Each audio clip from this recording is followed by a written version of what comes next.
Alright, folks, welcome back. It is day 211 with Duolingo Japanese. We have concluded Unit 49. I have to admit, we're running a little bit late. Got a little caught up with sharing some thoughts about an end of another project. Right, another end of another project. Alright. Okay, once again, MAKU desu. Konnichiwa. Minasan, yokoso. Welcome. Let's hop in right into our recall. Unit 49. A little bit short on breath. Been trying to squeeze in. Been trying to squeeze in a little bit of DLC on low speed reps during my break. Let me see if everything's in order. Yeah, everything's in order. Ooh, okay. Alright. Unit 49. Where were we going with Unit 49? It was kind of like hobbies, but... Or, no. I guess. Kind of. It's kind of like discussing schedules, really. Okay, so... Sorry, as a little teaser, yesterday's Duolingo Chinese session was like overloaded. So I immediately got reminded about something that I've forgotten. Or like, I know I don't remember it right now. Oh, sheesh. Unit 49.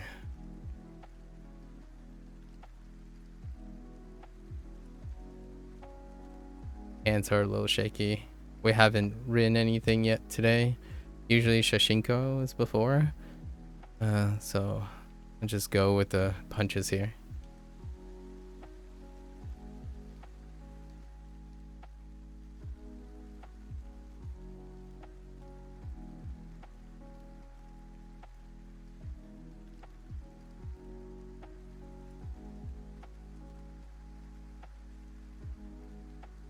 Sadaishu, right? Sadaishu.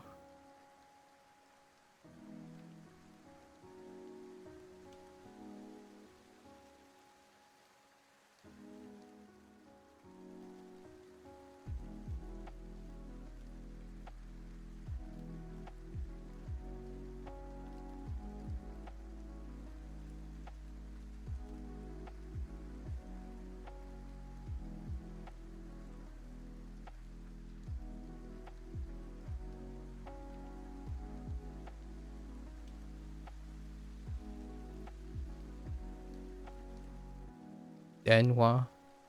Kakeru. It's become quite a challenge. I didn't realize how challenging it is to, like, rely on your grip strength and do some calisthenics and then go right into writing. My hand gets so shaky from forearm pump. The grip and forearm pump. Ooh. Okay.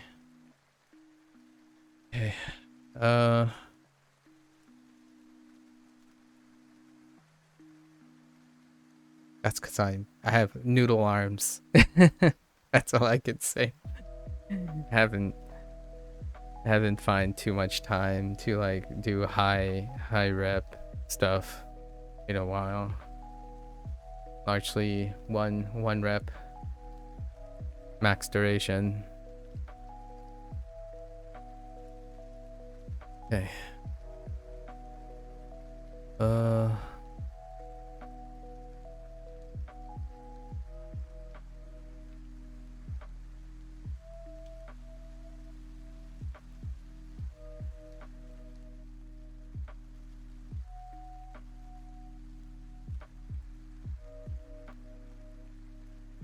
Modachi. Tomodachi.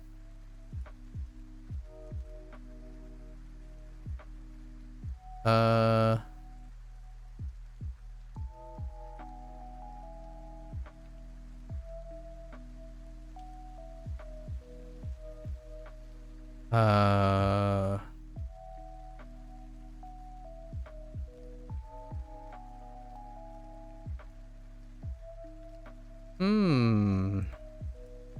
I think.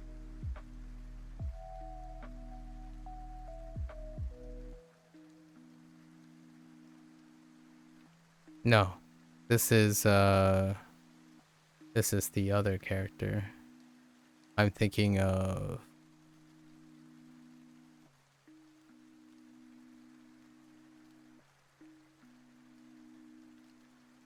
Isho. Isho.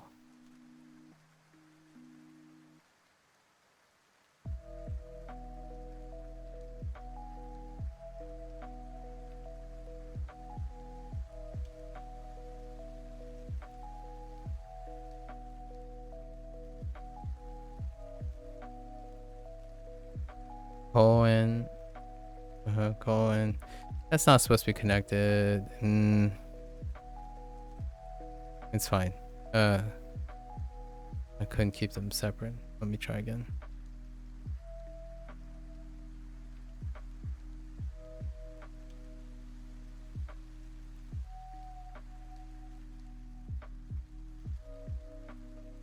There we go.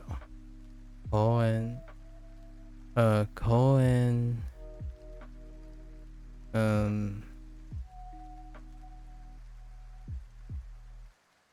Oh, you know, I skipped this yesterday.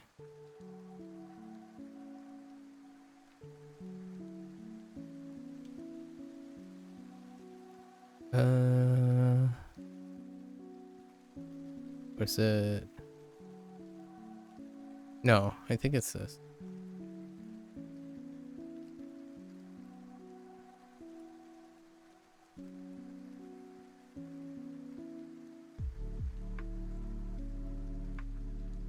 Wait.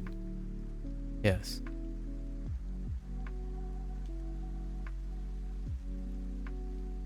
Sampo. Sampo suru. Sampo suru.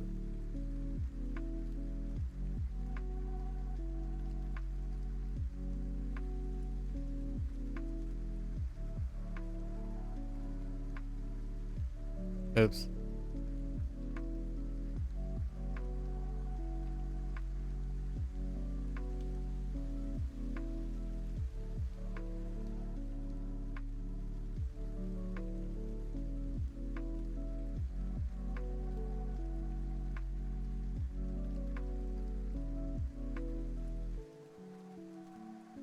Eigakan.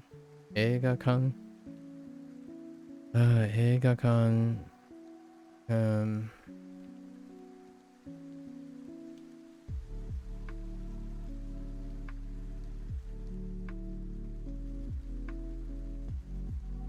Restaurant.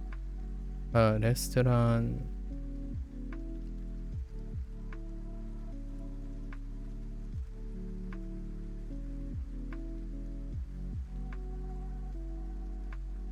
Oh, I keep doing the Chinese stroke order.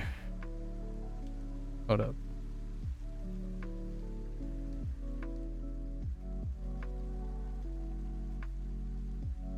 Ryori. Okay. It's minimal too. However, I like to keep them I like to keep them both in mind.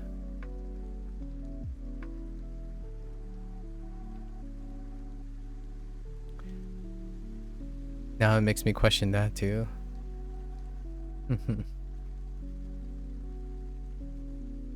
Oh, wait.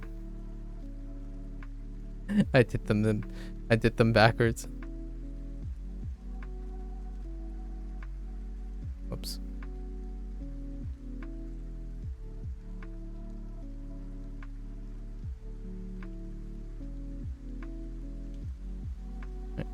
Sensei.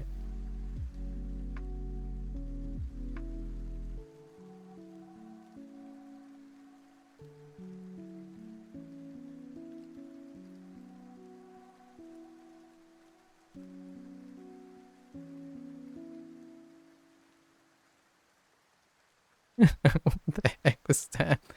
Sorry.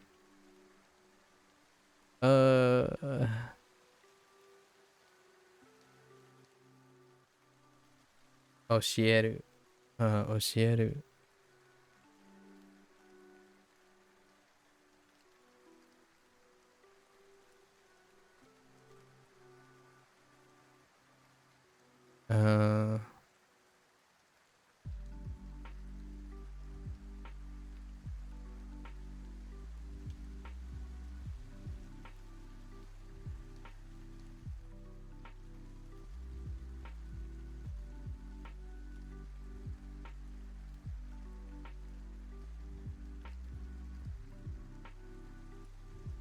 練習。練習。練習。Throwing some.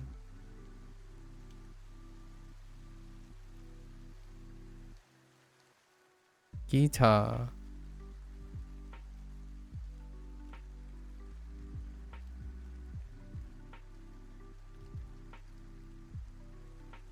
Piano. Piano.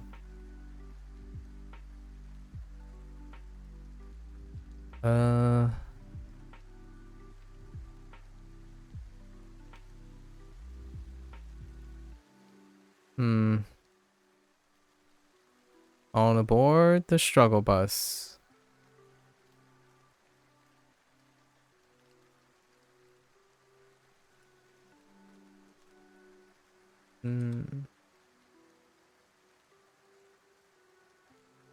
This is the rote memory failing. Feels bad, man.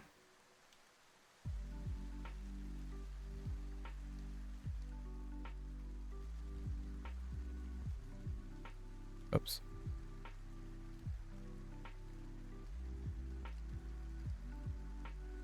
So, Hiku. For 3 days straight, we forgot to mention the grammar stuff. So there's mo, mo, both, mo,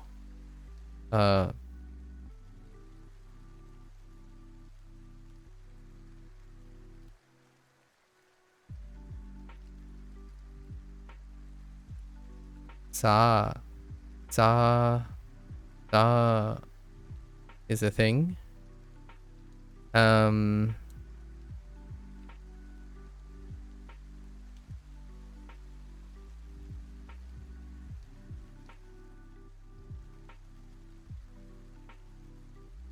Oh, there's that one thing with the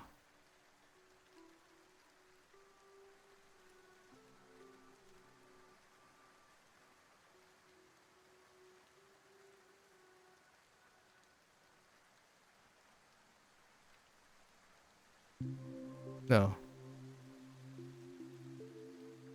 Yeah. Oh, hui.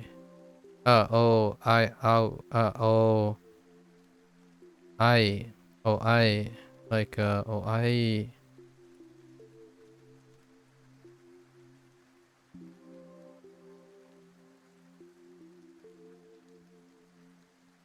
How, what, in what nature it was. But it was combined with iku, I think.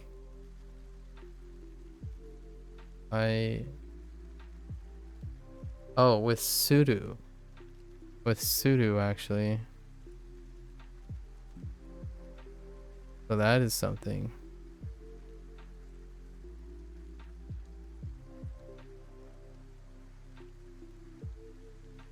There's also an aru thing.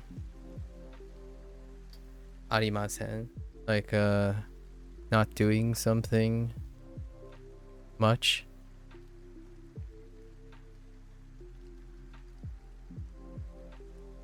I don't really know how to write a note about that.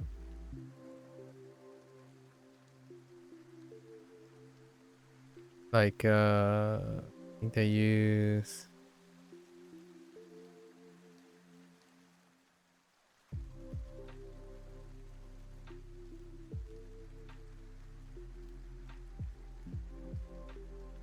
isogashiku arimasen. So aru. As opposed to saying 忙しくないです。忙しく、忙しくないです。They went with ある or ありません。忙しくありません. Actually, probably want to write ありません here. Because it might be a negation thing.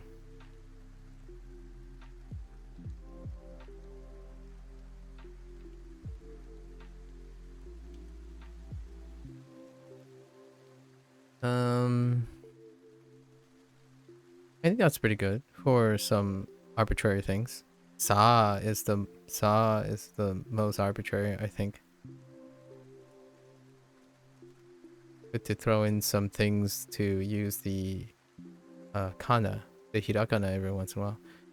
48. So we're leaving 48 behind for a little bit. 48 was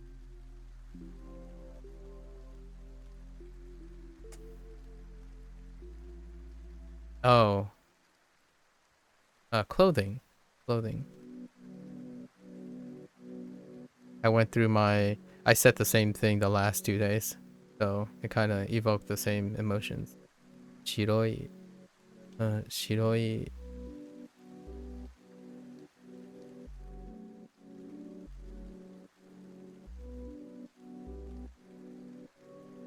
Kuroi.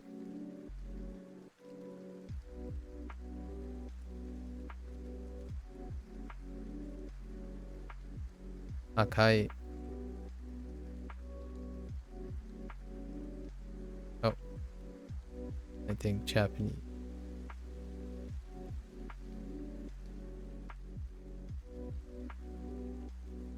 Aoi. Aoi.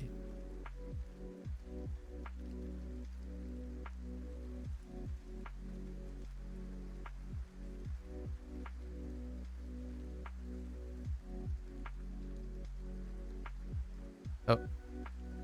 Oh, I might have written this incorrectly yesterday. Maybe. I don't know.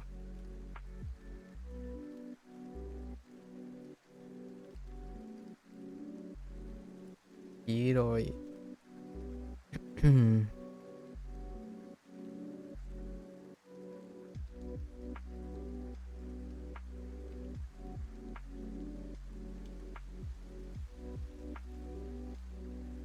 Chairoi.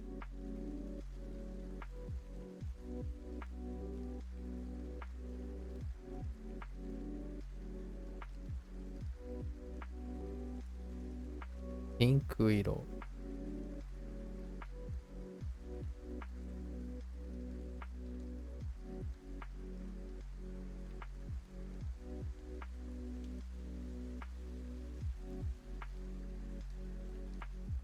Orangeiro.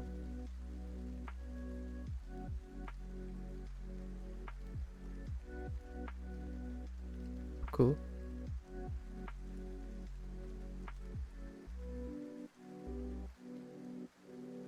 I'm trying to remind myself of Hiku the whole time because it's very weak.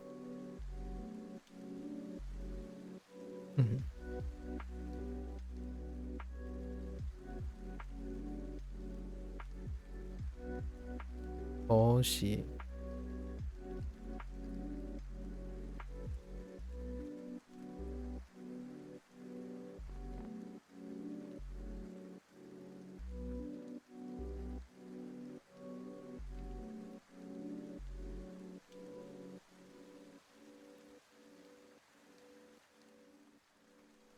Oops.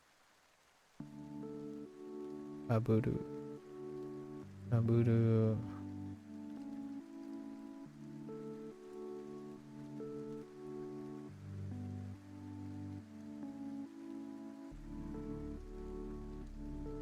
Tatsu.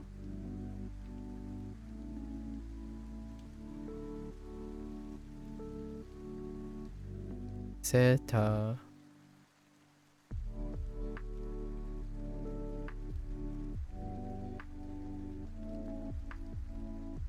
そうです。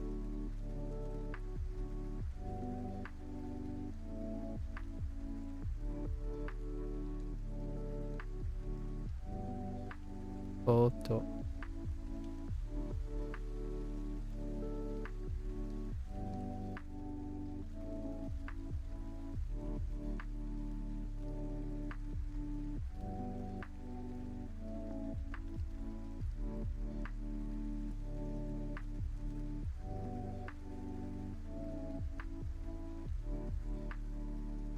いる。Oh. いる。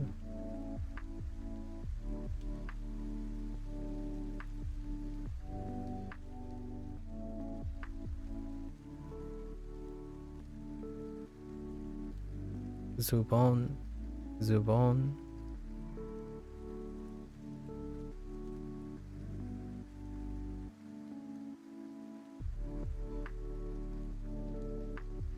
パンツ。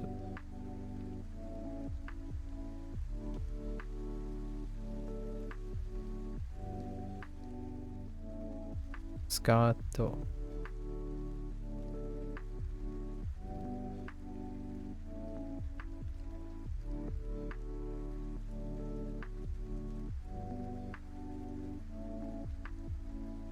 靴。You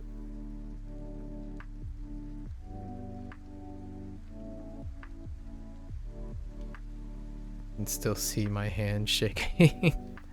I need to draw long lines.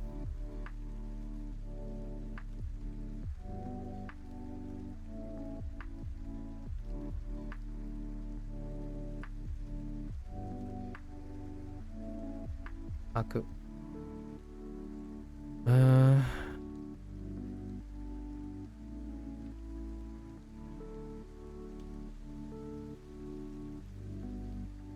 Nugu.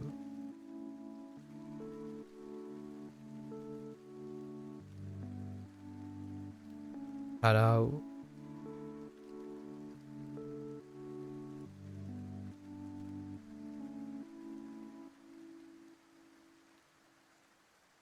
Yasui.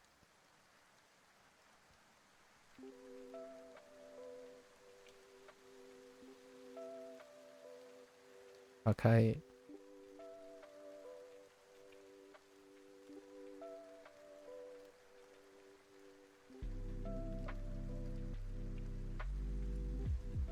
Nagai.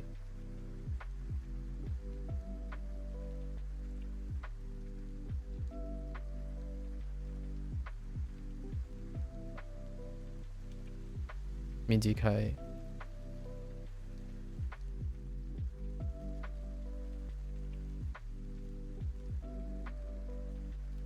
Furui.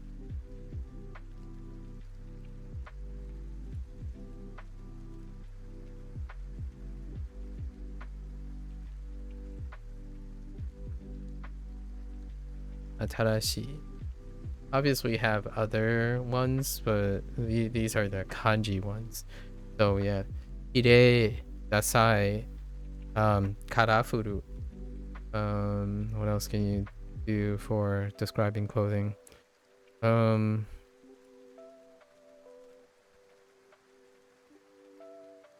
Oshare.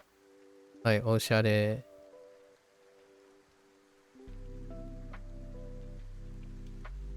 Bendy? No, that's fine. Alright, we're good. Okay. Alright, let's get into our new unit. Discuss weather. Let's look at the guidebook. Tenki. I'm expecting tenki. Yeah, there's tenki. So, 今日は天気がいいですね. Okay. 今日は天気がいいですね. Hey. Oh, interesting. Oh, hey. We got morning. Who used that recently? Oh, Valentine taught me morning already. What was it again? 今朝、雨が降りました。Kisa, ame, ames new. Ame so. Ame ga intriguing. 今朝、雨が降りました。Orimashita. I guess like ame coming down. So like rain coming down. how that works. It's probably descend or like things falling or something. I'm not familiar with that, so we'll find out soon enough. 今 Kissa. 朝雨が降りました Okay, kissa. Ame ga I hear orimashita. 今朝雨が降りました Orimashita. Okay. So ori, so maybe oru? No. Or no. Oriru? Okay.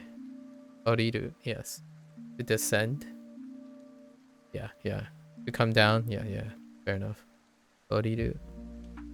Alright, kaze. Did we get kaze? No, we didn't get kaze. We got kaze as in for wind. We know the most of these vocabulary, but we didn't get the kanji for kaze. Kaze wa strong. No, didn't get strong, but someone else used this too. Valentine. I think Valentine used this one too. Strong. Because it uses a bankyo. It uses a kyo in bankyo. I remember this too. I don't remember what it is though. It's maybe like sukai or something kai. 風は強いですか Oh, shio. Tsuyoi. Yeah, tsuyoi. That's right. Tsuyoi. Yeah. Oh, man. All right. Well, now we have it. So that's kind of nice, I suppose. Kaze wa tsuyoi desu ka? 風は強いですか Tsuyoi desu ka? Ooh. Oh, weak is... Ooh, weak looks cool. I don't know what weak is either. 風は弱いです Yoai desu. Yoai. Yoai. So, yoai desu. 風は弱いです Ai, okay. Strong, weak, paired up, you know, helpful. No, okay. So, Yuki. That's probably Yuki. Yuki ga, and then we have deimasu. Deimasu. 雪が降っています Oh, futeimasu. Really? Ooh. Oh, wait. Yeah, that's right. Wait. Oriru. Whoa, wait. 雪が降っています Oh, wait. Hold up. Oh, something is weird here. That's kind of cool. Wait. Hold. Something's really interesting happening.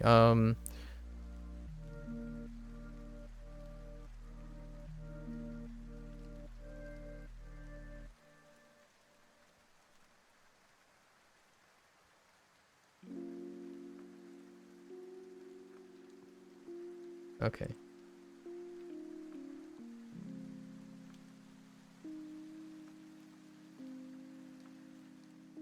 Oh, come on. Wait.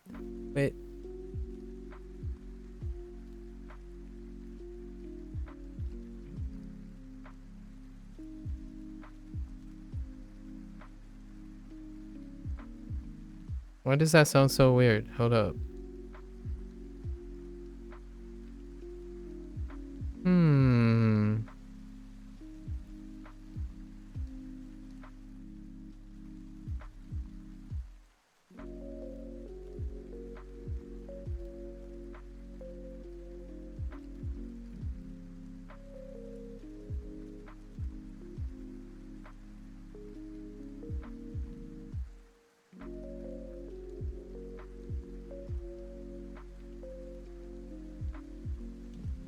No, oh, maybe it's not Oriru.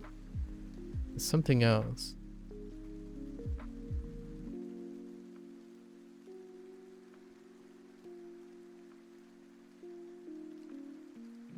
All right. We'll have to play this by ear. I don't want to look this up until later. Okay, isn't this fun?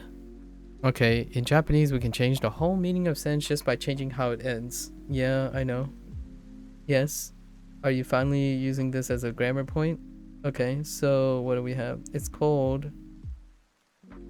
Wait. Why is that not familiar? Oh, okay. Oh, we don't have it, but samui probably. 寒いです。 Yeah, samui desu. We don't have samui yet. Maybe we'll get samui on this. Oh, it's discuss the weather, so we'll definitely get samui. Right? Samui and atsui, the other atsui. And probably atatakai again. Oh, we might get atatakai. I don't know. We got atatakai. So samui desu ka? Samui desu ne. Samuiku nai desu. Samuku nai desu. Samuku nai desu ka? Yeah. Isn't this fun? Tanoshiku nai desu ka? Okay, sorry. I was having a little too much fun. Got a little carried away. 悪い Warui. Okay, we're starting off bad. It's already chalked. We're starting off with bad things. Today is gonna be a negative Nancy. Warui. Okay. Warui. 悪い Okay. Hare. 晴れ Nice. Hare. Interesting. Okay. 今日は晴れですか Yo wa hare desu ka?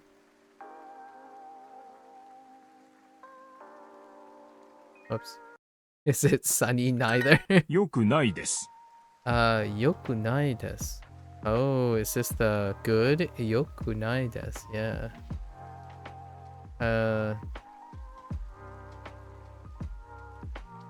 It's not good, but the yoku. It's the yoku irregular. 悪くはないです Waruku nai waruku wa nai desu. Wait. 悪くはない悪くはない What the heck? Waruku why? Wait. Interesting. Huh. Intriguing. Waruku nai desu. Waruku wa nai desu. 天気はどうですか Denki wa dou desu ka? 明日の天気は悪くないです。 Okay. Ashita? Where's 明日 Ashita の no 天 tenki 気は wa waruku nai desu. 悪くないです。 今日は晴れです。 Yo wa hare desu.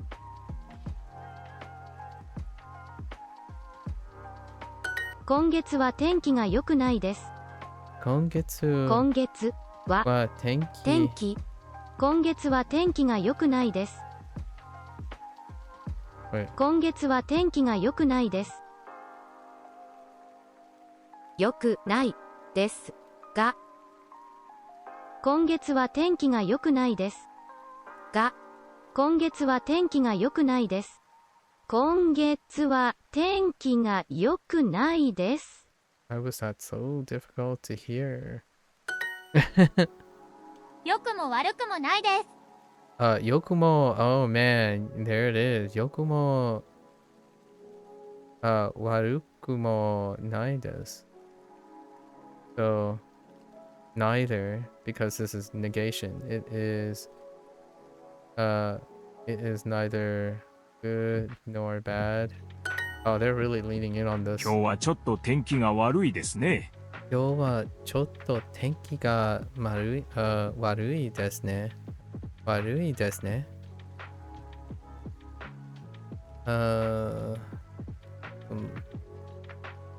The weather today is a little bad. Little. ちょっと晴れて晴れて。晴れて Wait. Oh, yeah. Wait. Interesting. 晴れ晴れ。晴れて. Is that being used as a conjunction? Probably a conjunction. Tomorrow's weather is not bad. 明日の明日の天天気気はは天気は悪くないです。悪くないです。I see that じゃない。じゃあね。I started questioning my E and non-adjectives all of a sudden. The weather is not good this month. 今月、今月は今月今月は天気天気が良くないです。良くないです。今日は今日は天気はまずいです。No. 悪いです。まずいです。You're thinking cold. 今日は悪いです。悪いですですが Wait, oops. I've got 天気が天気が悪いです。Okay.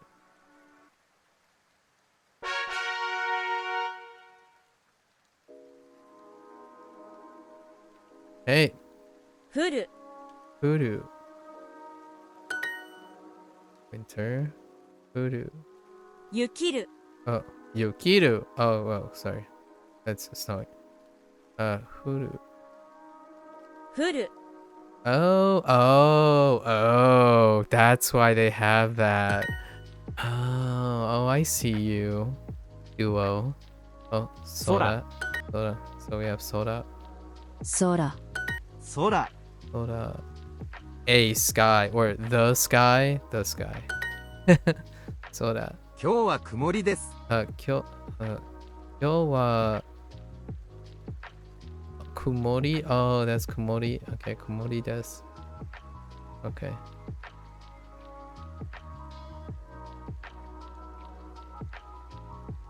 Dang you. 昨日は曇りでした。昨日は曇りでした。でした。明日は曇りです。明日は曇りです。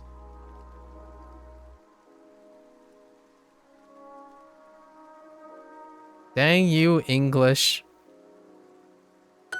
今日は雨の日です。今日は雨の日です。Oh.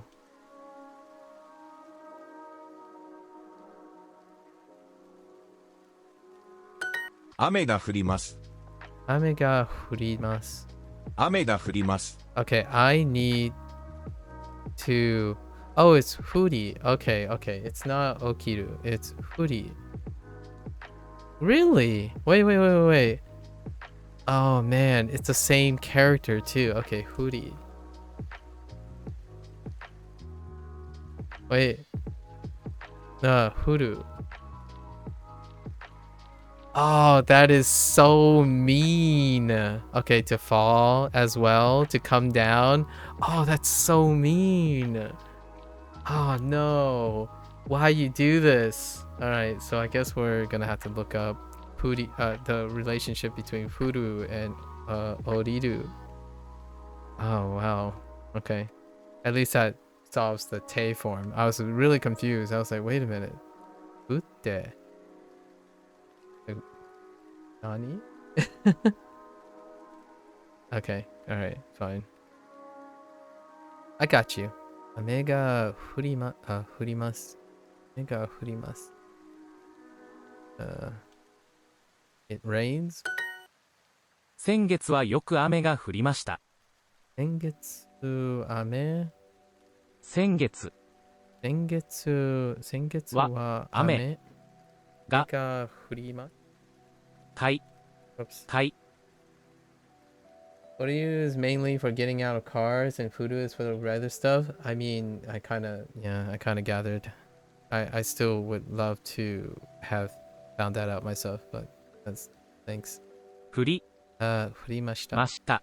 先月はよく雨が降りました。先月はよく雨が降りました。はい、雨が降ります。はい、雨が降ります。Okay, wait. Oh, then it's not what I thought earlier on Huru. Yeah, it's not what I thought. I'm thinking of Huyu. It's fine. Okay. Yes. It rains. Yeah, it rains. 曇り Okay. Kumori. 曇り Alright, we're regressing. It's fine. Kumori. 曇り Wow. That is one girthy squish. That is a squish right there. 悪い曇り晴れて晴れて晴れて Hmm. And they haven't used a 晴れて yet. Hmm. Interesting. 雨雨降る空シャツ夏天気地図電車 Okay.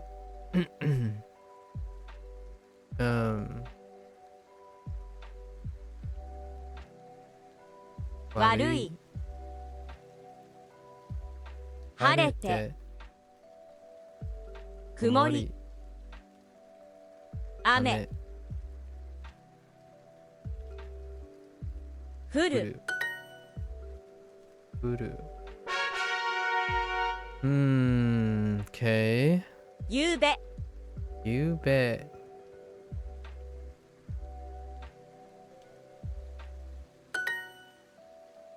Interesting. ゆうべ Okay. 朝 Alright. Asa. Sure. 朝、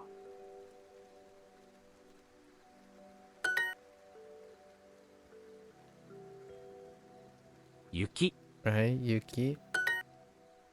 雪が降ります。 Yuki got what is up with the straight 雪が up 降ります。 gap? Man, that gap is really startling. Yuki ga furimasu. It snows. 今晩、 Honban. Okay. Apt. Those two put together. Apt. Honban. 今晩 Honban. ゆうべ Yube. Oh, interesting. Last night. ゆうべ Yube. Intriguing. ゆうべ ゆうべうちでパーティーをしました。Yube. うちでパーティーをしました。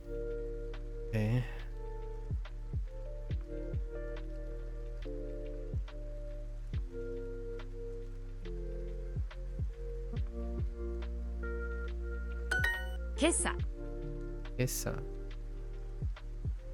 Which someone already shared. Issa. 今朝は曇りでした。 Issa. 今朝は曇りでした。でした。明るくないですか？荒くる wait. Oh, hey. Wow, they just went straight for it, didn't they? Araku bright. So, akarui. Arakuru. Akaru. Wait a minute. Yeah. Why do you sound weird? 明るくない Oh, で no, す no. か？ I'm just being a pet. Yeah, akarui. Akarui, So they just went for it. So, akaruku nai desu ka? Okay. We knew that too from Doshinko. Sora wa Sora? Oh, they don't say it.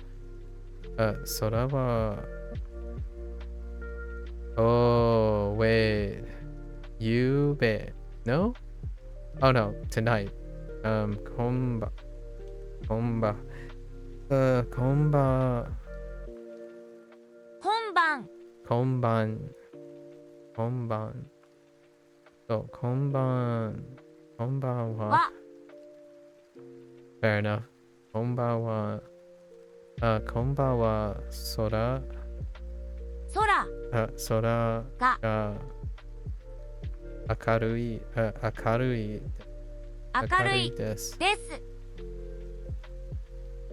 空が明るいです。こんばんは明るい。こんばんは空が明るいです。明るい、明るくないですか？明るく明るくなないいですか？お、今朝、right. 今朝は、朝、朝。朝、 Oh, just asa. Oh, wait, this is morning. 朝、not this morning. Kesa, kesa wa, or asa wa akarui desu ka? Not this morning. The morning. Fair enough. Okay. 暗い Kurai. Oh, wait.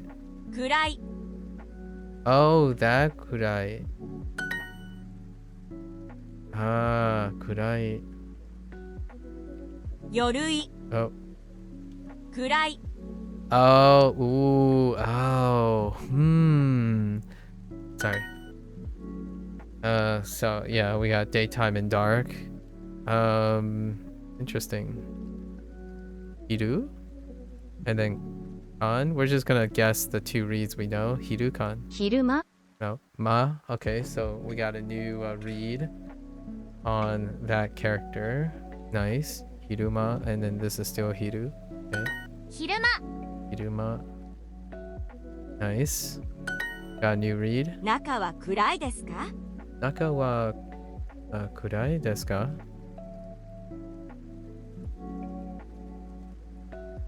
Alright. 夕方は暗いです。 Yukata. Oh, yukata. Oh, hey. Oh, that's how it looks? Huh. Oh my gosh. This unit is kind of a boss too.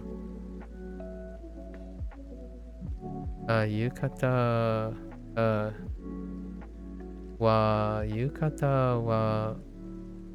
Yeah, kurai desu. Oh.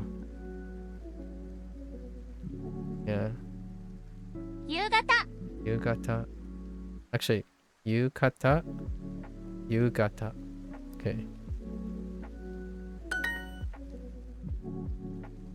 Yukata. 夕方、 Oh, they're definitely leaning in on the overlaps. Definitely the overlaps. 暗くないですか？ Kurakunai desu ka? Of course. And using the negation. Nice. Kurakunai desu ka? 鏡が曇っています。 Kagami ga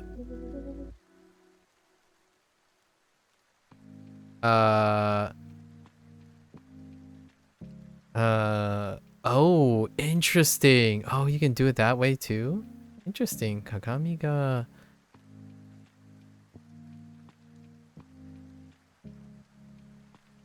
鏡が曇っています。 kumotte imasu. Yeah. So, kumori. Kumotte. So, ori. Okay. Kumotte. This is our first example of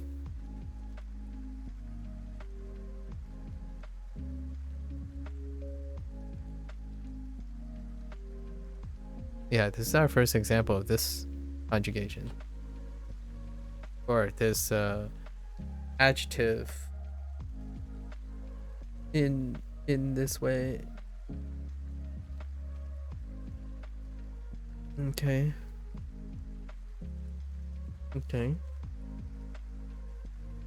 Interesting. I didn't realize you could use it like that. Kumotte. 空が曇っています。空が曇っています。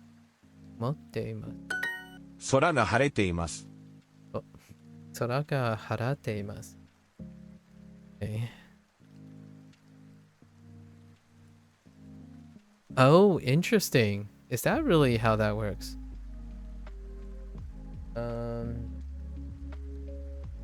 Yomo. Gambatte. Oh, gambatte masu. Arigato. Hai, gambatte.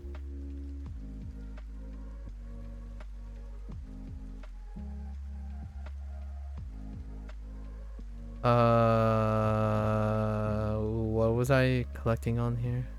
Oh, I didn't know this mean clear. 晴れて。 Interesting. 晴れています。雨が降っています。雨が降っています。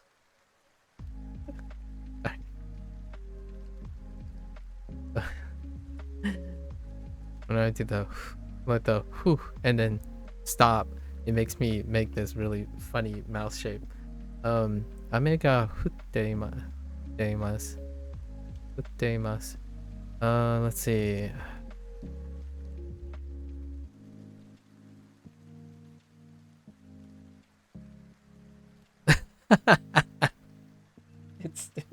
It rains. But it's not the same. Saying 雨が降っています versus 雨が降ります。It's not the same. 雪は降っていません。 Okay. Sorry. I have to imagine the context myself. It's fine. I know the difference between them. Okay. Because it's contextless, you can't tell the difference in English. It rains is for both. 雪は降っていません。雪はは降っていません。雪は降っていません。雪は降っていません。These grammar points should be taught within the first month. They did. They were already taught within the first day in the first month. They did. Or if you're talking about, unless you're talking about this conjugation stuff, I disagree. But they are taught when they are taught. 空は晴れていますか？曇っていますか？ Since you didn't say, I think these grammar points should be taught within the first month, I imagine you're making a generalization. So I'm here to disagree with you because I did not find these essential in creating and constructing sentences. And they're really nice to have now, though.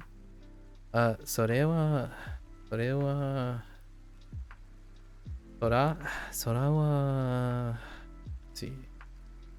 は晴れていますか？曇っていますか？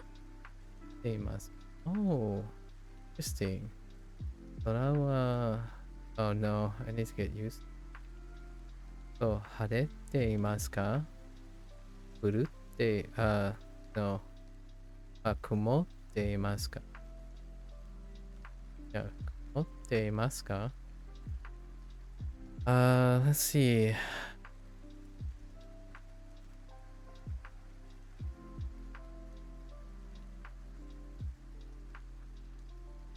Oh. Okay. That's fair enough. Huh.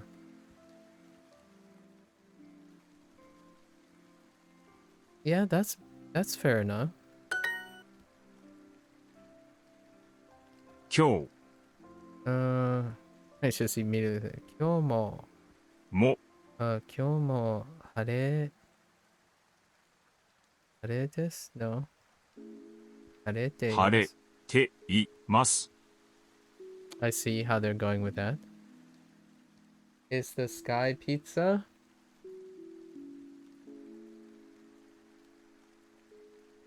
Was there a pun that I missed? The sky pizza? Oh, is there pizza here? Oh, I don't know. Kare mo. That's a fair way to say today is sunny and continues to be sunny.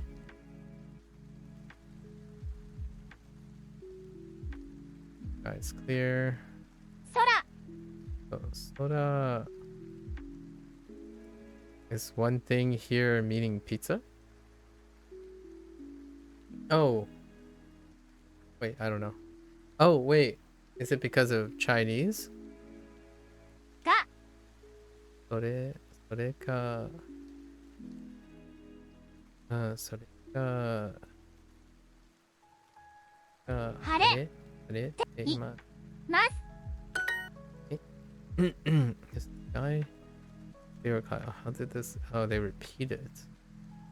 That's interesting. I should pay more attention to how often that is done. 空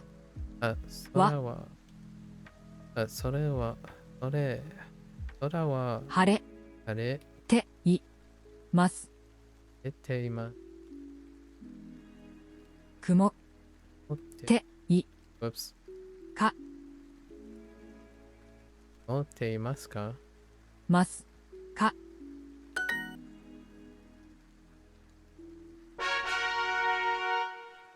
All right, we have 15 minutes. Let's see. Oh, wow, we didn't even get to the last thing. I know what the last thing is. Oh, I know some of those things. We got 15 minutes. Let's break it up. 悪い。悪い Intriguing. 悪い。悪い悪い悪い悪い。 Did Duo teach なければならない No. If that's what they're なければ Yeah, ならない Nope. Doesn't sound familiar to me. 悪い悪い。悪い And I don't think I heard anyone use it, so I don't know what they mean either. 悪い悪い悪い Not that I'm aware of. 悪い。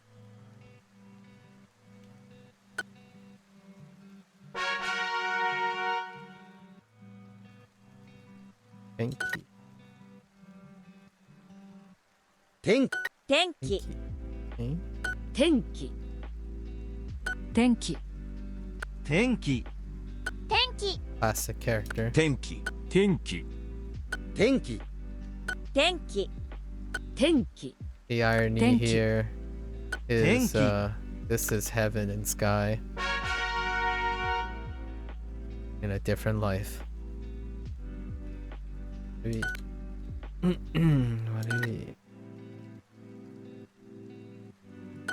悪い悪い悪い悪い。悪い悪い。悪い悪い。悪い悪い悪い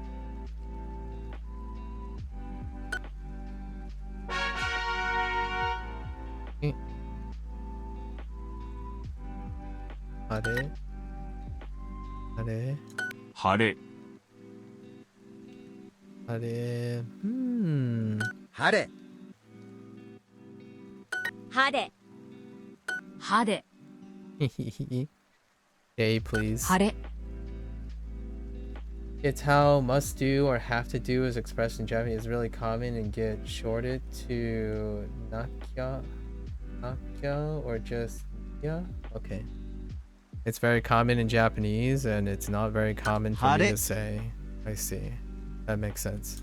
晴れ Yeah. 晴れ I wouldn't have come across that out of self-interest. Sounds like something that internet people would really like though, for sure.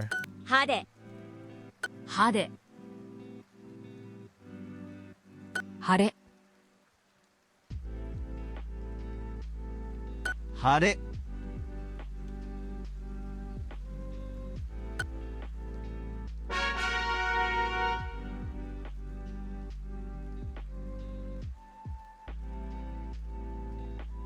Here.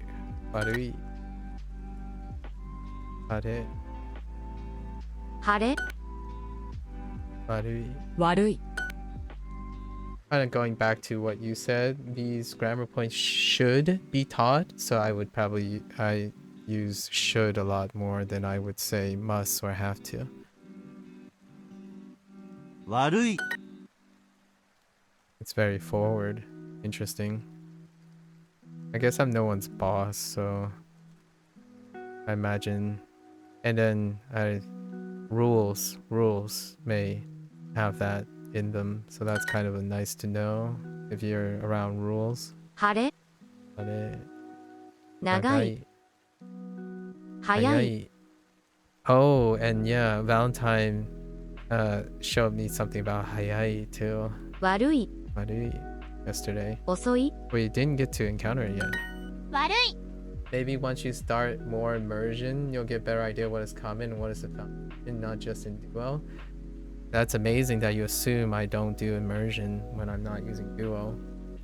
So, respectfully so, I didn't say what is common and what is foundation. I said what I would say and what I wouldn't say.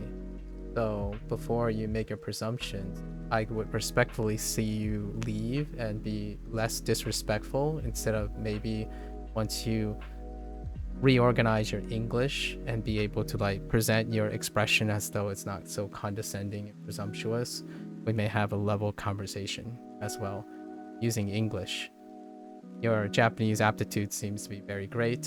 You seem to know a lot about Japanese grammar, but respectfully, the way you word English is leaving a lot to be desired. A little hubris goes a long way. A little humility goes a long way. 悪い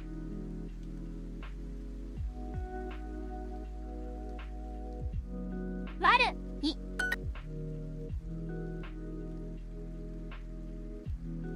晴れ悪い悪い悪い古い暑い晴れ3つ晴れ晴れはれ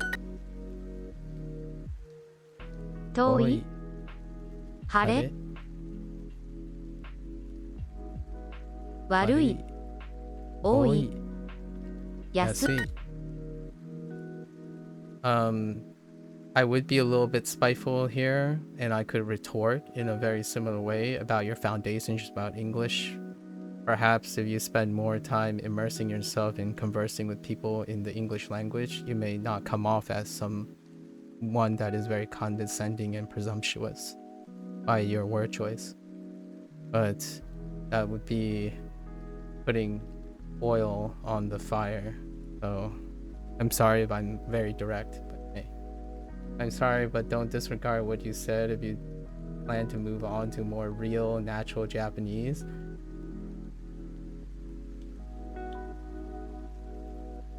Never mind. I don't retract my statement.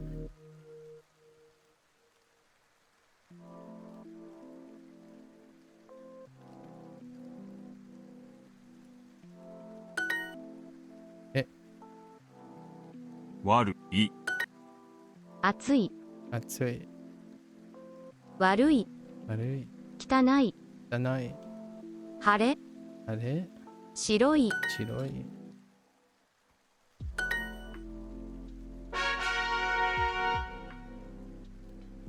青い、青い、晴れ、晴れ、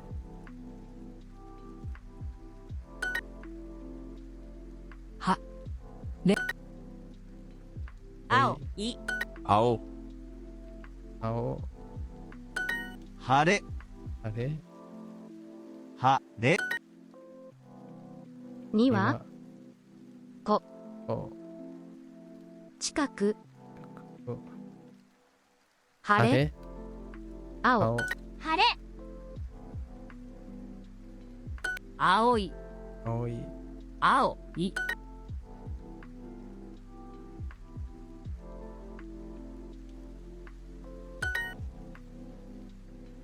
早い、早い、 6つ、つ、晴れ、青い、、遅い、青い、青い、おや、おや、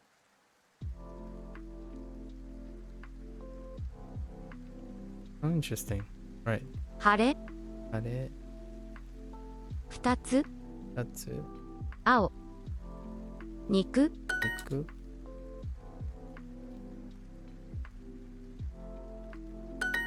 晴れ、コーヒーを Nice. What kind of coffee are you enjoying your coffee?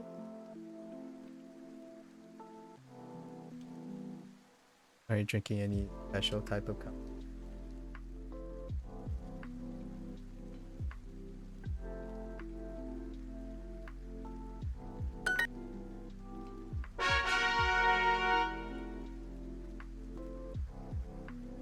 Thank you.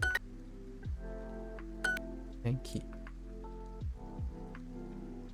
天気、天気、天気、天気、天気、天気、天気、天気、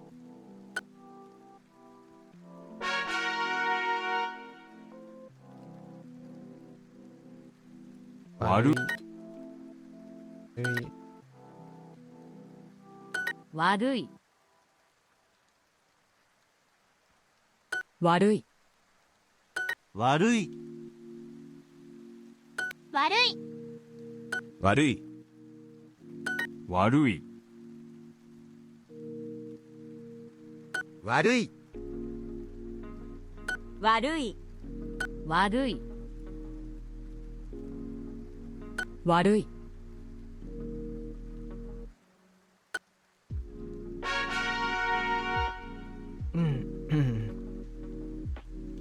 あれ、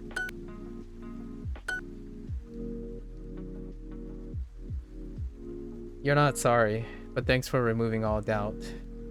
1351. 晴れ、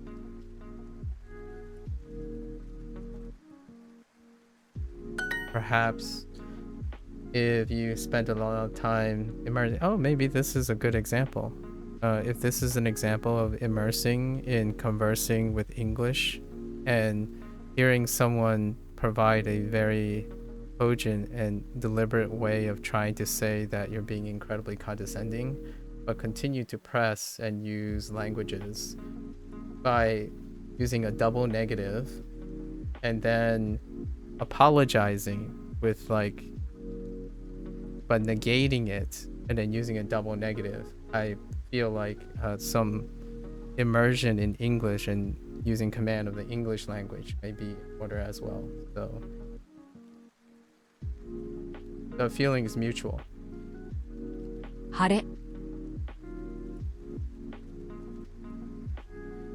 晴れ、晴れ、晴れ、晴れ、晴れ、晴れ、晴れ、晴れ、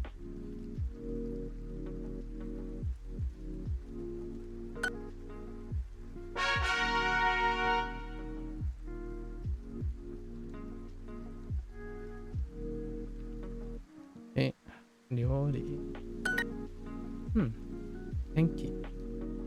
天気料理料理天気。料理牛乳牛乳。野菜天気電天気。料理料理天気。料理料理。牛乳料理電気 Oops. 電気野野菜菜。天天気。天気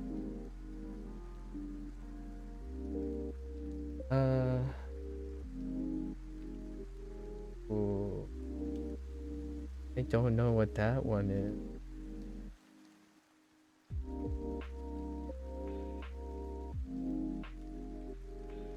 Eh, Yori Geta.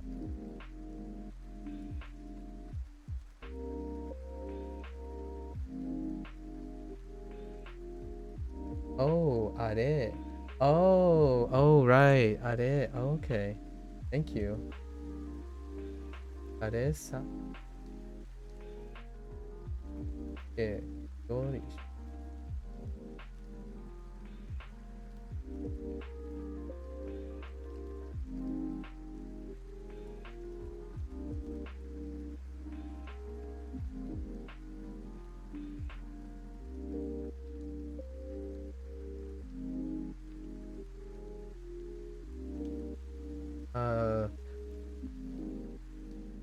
What did you make to eat? Nani o tsukurimasu ka?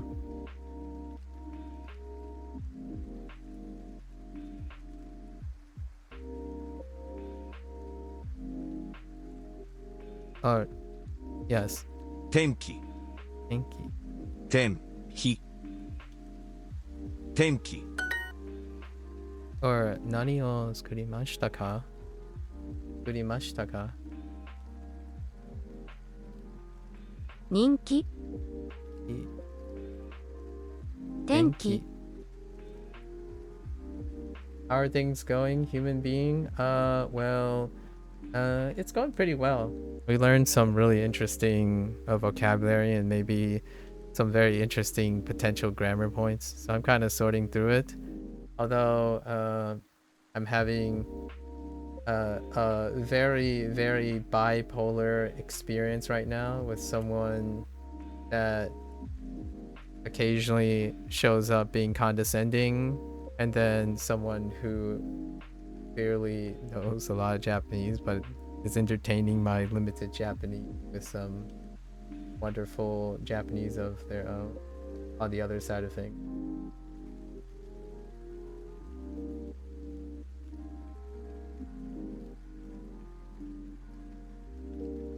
Toasto. Toasto to... Ooh, I'm not familiar with that one. Wait, you said this before. That's probably miso shiru. Maybe. Yeah. Miso shiru to... Miso shiru to... Suragan furu. Oh, like scramble? Oh my gosh. Sukuru ramburu. Sukuru ramburu. Egu? Egu? Oh, I haven't seen egu like that. And so, tamago. Oh, okay. Tsukatayo. Okay. So you made toast, miso soup, and scrambled eggs. Nice. Sukuramburu. Scuba. Oh my gosh, scrambled eggs. It's so hard to that's so hard to Ryori? say. Skururamburu. Egu. Gosh. I think if you went with tamago, that would have been a little bit on more comforting to me. Although it is nice to be able to katakana because I'm not very good at it. Right now, like all the vocabulary is almost excluding katakana. So didn't really get a lot of time to read it. 料理、食べ物、昼、ご飯。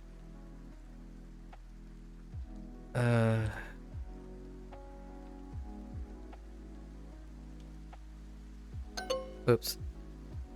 料理。Oops. 料理 I'm still like owned by the scramble.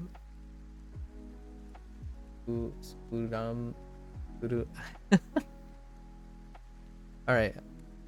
I'm gonna practice that 電 in my 気、 sleep tonight. Oh, 電 denki. 気、 My bad. 飲み物、 nomimono. 晩ご飯、 Bangohan. 天気、 Denki. 料理、 Ryori.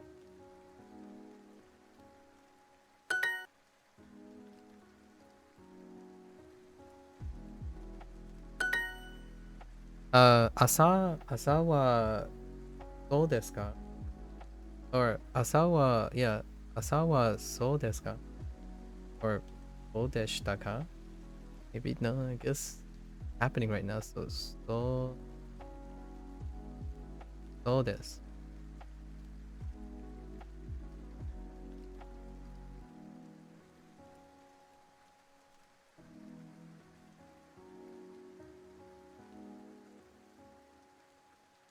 Scrambled intersection. What the skuru ramburu. I guess I'm guessing that's coal. Wait. So that looks like coal. I think I just got that. Oh no, I didn't get that. So I don't know what the second thing. And then what looks like 10 probably. So coal something 10 or intersection. Uran Eku. Yeah, that was what was written. Human, yeah. And I had a tough time reading it. All right, we're going back to our lesson, and then we have 2 lessons, and then we have another 15 minutes. Long katakana words are your kryptonite. Like, I needed to put it together, and it's hard to know. Okay, here's one thing that I like about the Japanese language. Like, what I mean is not like the katakana part, but you kind of know, you kind of feel out that there are 2 separate words there. You know what I mean? Like, at some point when you're reading, it's like, oh yeah, that's clearly like 2 different ideas. But katakana seems like everything like gels together. So it took me a while to know where the scramble started and where the egg comes up. So because I'm not thinking in like, it's harder for me to think what it sounds like in English because I'm not paying attention to what I'm sounding out. I'm like, scramble egg. Like, what is that? Scrambling itch? Or scrambling? And I didn't consider the idea for a moment that it was 2 separate words. Like, when you're looking at it, it looks like one word still to me. It's fine though. What time? Yeah, how's your morning going? Oniyaman. How's your morning outside of your breakfast?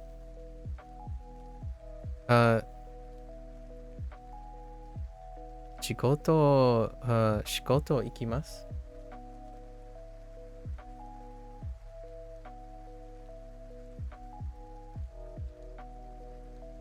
朝は今日も that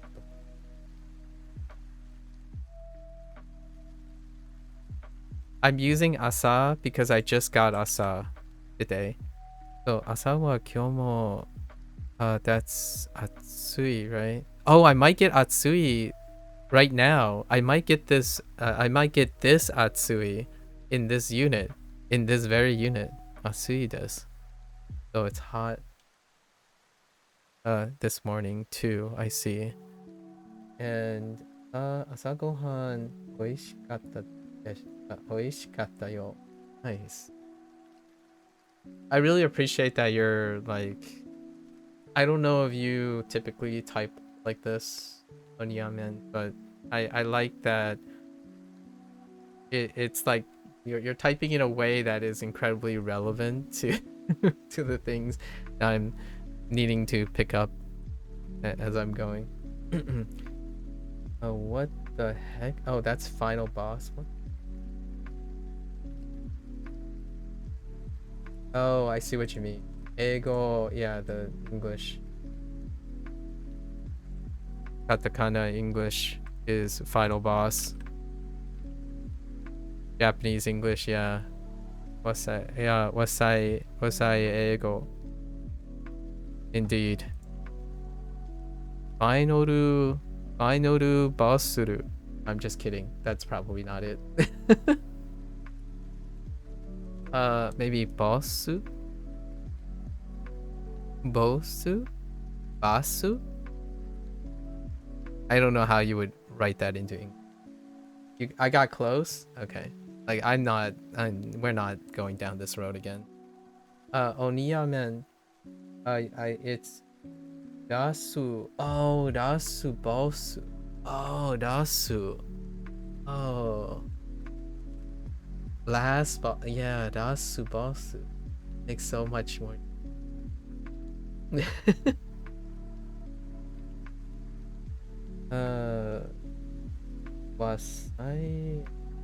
Wasaiego. Oh, wasaiego, because the second kanji is really hard. Oh, okay. Wasaiego. Oh, wow. Wasaiego. Wasaiego. Oh, wasaiego. No.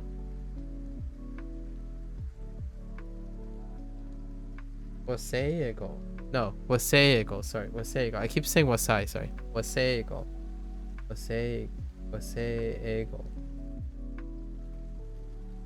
Yeah, last boss, final boss. Oh, last boss is Yasu. Also, wait. Hold up.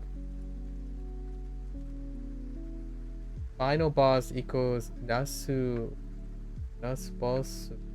But last boss also is the same thing?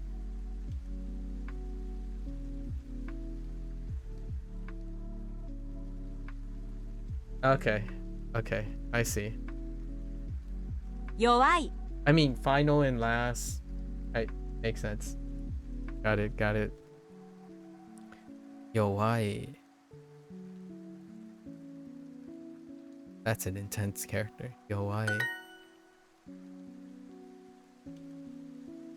Alright. Let's see. Yuki. Yowai. Yowai. Kumori. That's new. 吹きません Imasen. What was the other one? Uru? This Huki? Okay. 晴れて I still don't know how they're using harete yet. I was expecting it to be like a conjunction or something. That they would use that. Yowai.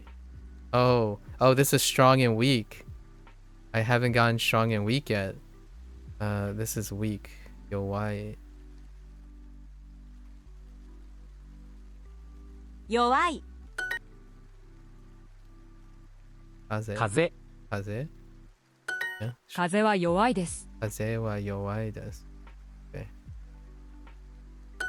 弱くはないです。弱くはないです。弱くはないです。This one, this one is a little bit out. I'm not quite this one came out earlier, and I'm not sure about this part yet. Like the function of that yet.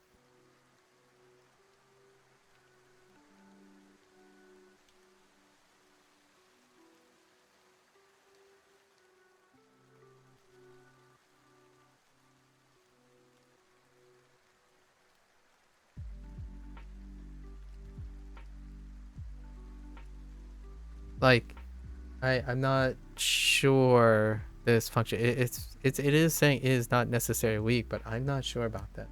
Wa is used instead of ga in negative sentences. Oh, this is that sentence where a ga would normally be used. Okay, well, here's what I'm saying. Like, if you drop this and say this, right? Oh, wait. Oh, wait. This is an adjective. Never mind. This is an adjective. So, yeah, there is a ga and a wa. Oh, I mixed something else up. So, the reason why I was thinking this is I was thinking of a, like, you would, like, not need a wa or a ga, and you would make it a negation. What I mean by that. So, like, yowai kunai desu, as opposed to having a wa in it. Or a ga here. Like, that was why I was, that's why I was, a little, in, you know, how you negate, so it's not weak. So instead of the wa, however, it seems to be interpreted differently too. I don't know, like that's I don't know about that either. So like, what does yowakunai desu mean then? Or is that grammatically incorrect?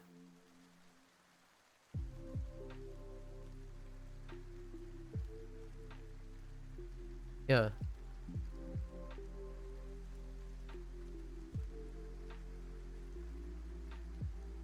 Yeah. Yeah, so what I mean is, this would be the negation conjugation of an e adjective, right? Yowakunai desu is a negation of e adjective. So I don't know what the wa is functioning here. Don't worry. I don't. Sorry. I'm just thinking to myself out loud. I will like find out later. I will like read about. I like that I have grammar questions now. It doesn't happen very often because there's no context, right? A lot of times you keep the sentence simple, and I actually like being encouraged to look up things. So here it's not yowakunai desu. Yowaku nai desu. It's yowaku wa nai Nai. desu.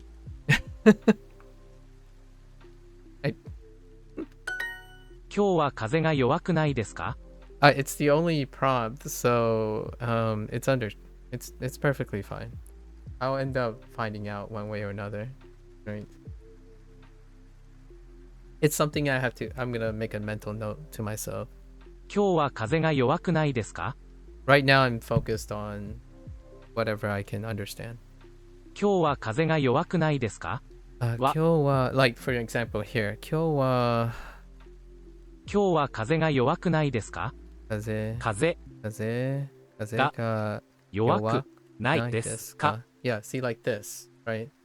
So this is or even this right here is the negation conjugate of an e adjective. That other expression made this the topic, or the only way I understand it right now is that the wa is making it the topic. So it's not necessarily weak. The win itself is the topic that is not necessarily weak. So it's saying the win is not weak. In this case, this is saying win isn't weak. I don't know if you know what I mean. or like it's not necessarily weak, like it is a topic. I found some grammar explanation by searching for wanai. Oh, okay. Hit me. Human being, hit me. 今日は風が弱くないですか？ Is it like a, oh no, is it like one of those like parts? Like is it like a des kind of dealy? The des stuff? I don't know if the link works. Oh no, links. Oh yeah, YouTube doesn't allow links to work very well. Put the link, but erase the last letter and then tell me what the last letter is. That's how I usually get it. Otherwise, you can explain it to me. Perfectly all right, human. I trust your ability to explain things because you probably have a better filter and understanding of where I am. 今日は風が弱くないですか？また会いましょう。 No pressure though. No pressure. I'll eventually spend the evening learning about it. I like that there are lots of things that confuse me or things to learn. Mata aimashou. Let's go. Let's meet again. Okay. 弱い風が吹いています。 Yoi. Oh yeah, they're using the nominalization. They're using all of the stuff now. Yo, wait. You didn't tell me what this meant. 弱い風が吹いています。 Huiteimasu. Wait, did I know what it means? Huit? Blowing? 吹いて。 Huite. Oh, it kind of sounds like blowing. Oh, that's kind of nice. Hui? Ah, that's I'm guessing it's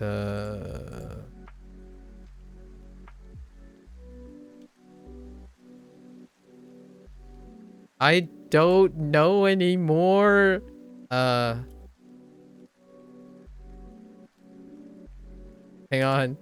I need to get my bearings.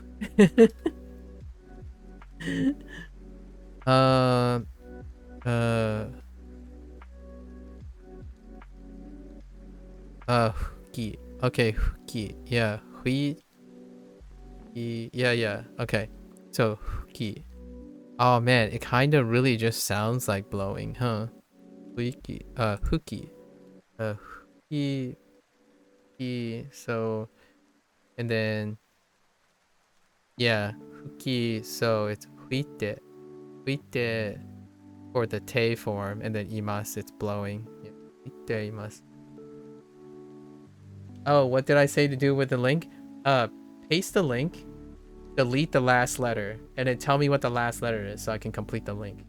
You see how that works? I didn't look at Twitch moderations and stuff, so I don't know what the auto mod does, but I know that I keep forgetting because people largely don't post links on YouTube. But the workaround for now is you post the link, like copy paste the URL, delete the last letter, and just tell me what the last letter is.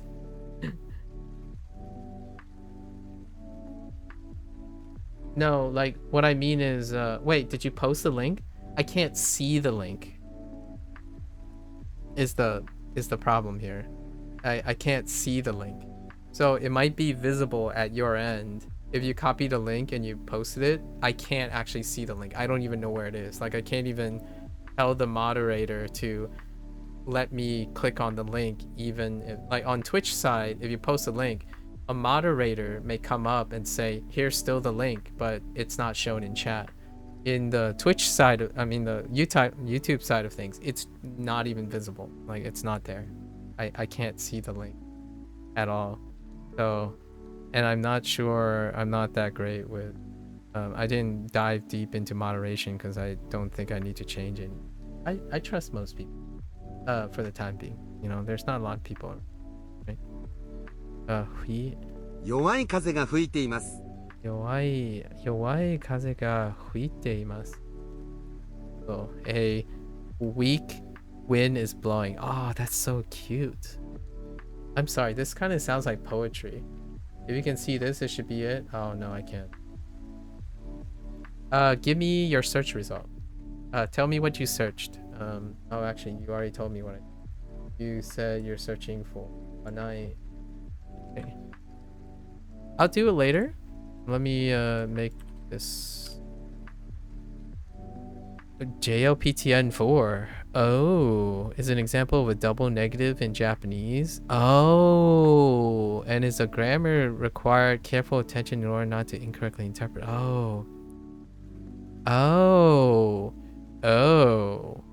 It can also be colloquially showing to wanai, just another way of saying ja arimasen. Life form. Wow, that's deep. All right, that's a little deeper cut. We're gonna shelve that for now. It's okay. I use your search result, or I use your search term. 風はあまり強くないです。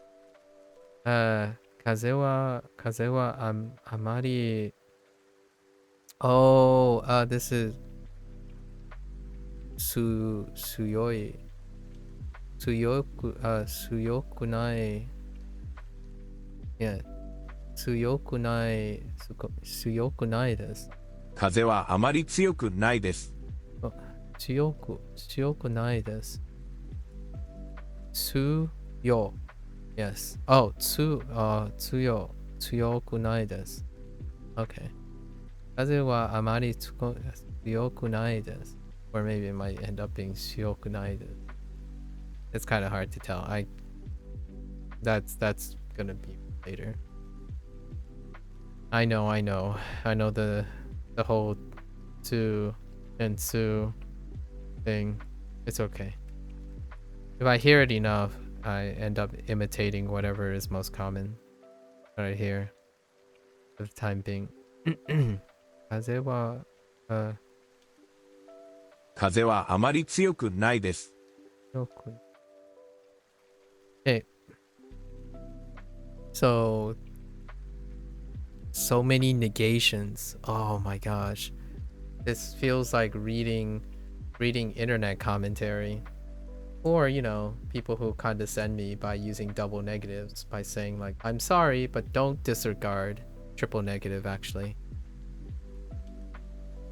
Imagine having an apology follow straight up by a triple negative.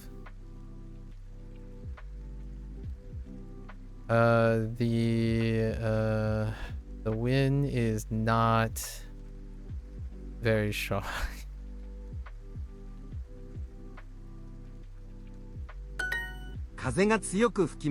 You know what I have to say about that statement, human being? Tell me I'm sorry but not sorry without saying I'm sorry but not sorry.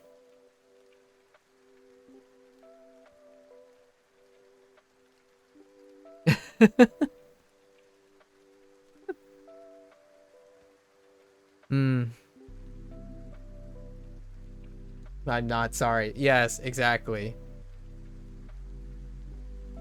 I'm not sorry. Oh, sorry, I didn't even read that. Oh my gosh, I'm not sorry. Oh, sorry. Okay. All right. This is how I feel about this unit right now. It's understandable though. I understand. Earnestly, I don't speak like that most of the time. Kuwanai seem to be a different grammar point as well. N2? Hold up. Hold up. Alright. So did you just search up kunai instead? Like you decide to do with kunai. Did you end up searching up ku maybe like just the term itself? Oh, okay. Interesting. Basically, kuwanai is used to affirm something is not a given adjective. Okay, and then waruku wa nai kedo. Oh my gosh, alright. Honestly, I'm not surprised. That's kind of cool. 風が強く吹きます。I gotta pay attention to this stuff now though. 風が強くいます。Okay. Wow, they're really hitting the adjective into like nominalizing adjective while also using different. They're hitting all the conjugations we know so far. Though now this says the wind blows strongly. Yeah, they're using adverbials now. So they went from adjective to negation to whatever kuwa and naides is, and they're still te,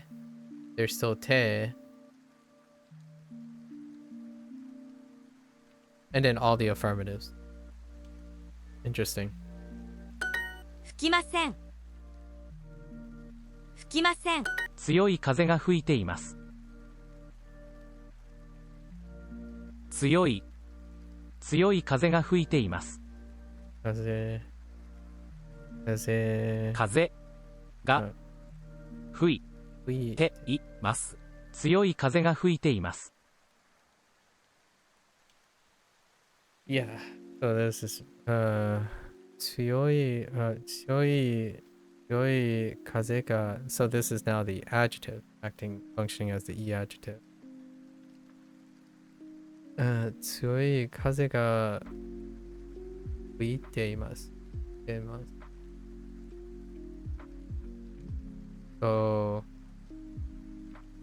the strong wind is blowing. A strong wind is blowing.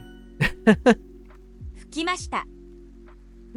吹きました。 You certainly go a long way with forming simple sentences while moving the things around. It's time to play the game. How many ways can you express the same expression in the simplest of sentences possible? 今日 No. It's a practice in being concise, I suppose, without context. 今日はまた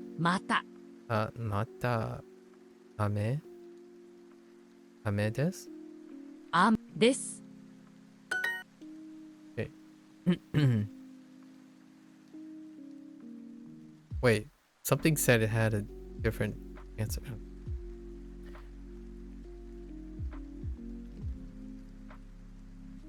What is tomorrow again? Okay. Interesting. 明日の天気はまたwait no wait no what wait oh no 何は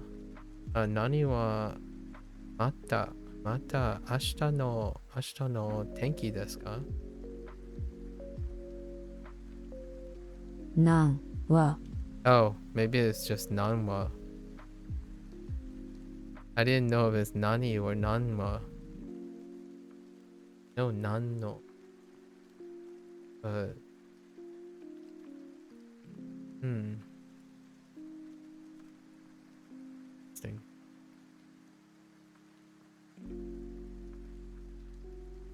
また明日の天気ですか？ Nope. They went with mata. Oh, yeah, that makes sense. Yeah, mata. Ah, okay. Mata. 明日の Ashita no tenki wa nan desu ka? Yeah. That sounds so much better. Oh my gosh. Okay, alright. I'm getting rocked here. Not gonna... Let's just pretend that that didn't happen.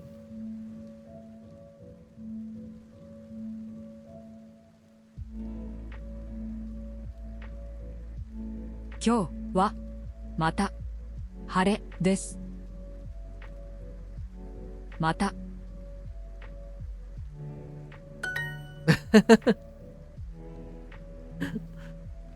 Okay.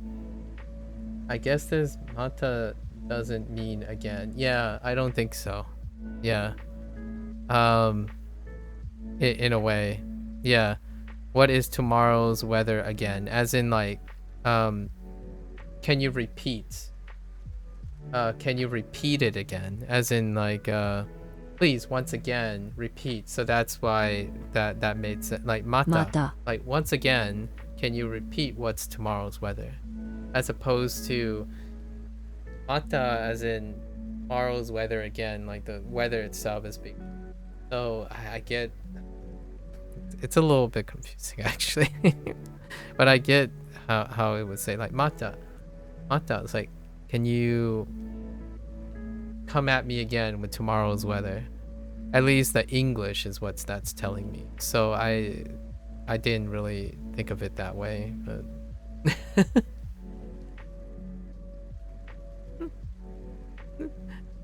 Des. okay. Okay. 明日の天気は何ですか？なですか?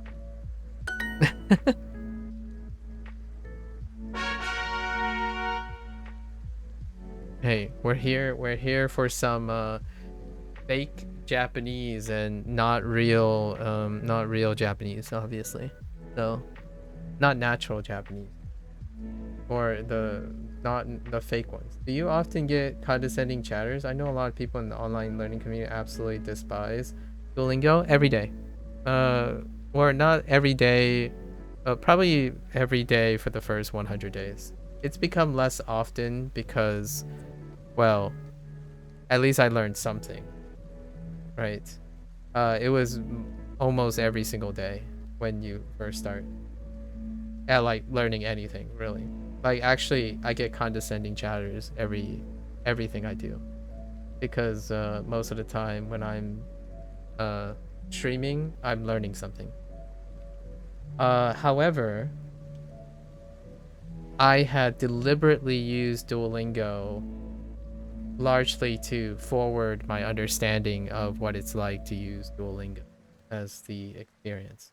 I've done this quite a lot, this social experiment quite a lot before. It helps me understand how to learn from pitfalls and like learn from things that people are very popular, like popular things. It's kind of like, have you ever watched Will Penny? I forgot his last name. But this guy, what he does is he keeps an open mind and he continues to participate in fitness and nutrition so that other people don't have to, per se. And they do it in a manner that you're exploring it to the best of your ability with your experience, not necessarily what you're what you're trying to accomplish in, or like, so in the beginning, in the Duolingo beginning, every nearly 95% of chatters and or video comments were to stop someone from learning. Like not in the sense of they tell me what is wrong with Duolingo. They tell me what Duolingo doesn't do, but they don't tell me what Duolingo does do, and they only tell me what the thing they're preferring does and not what it doesn't do.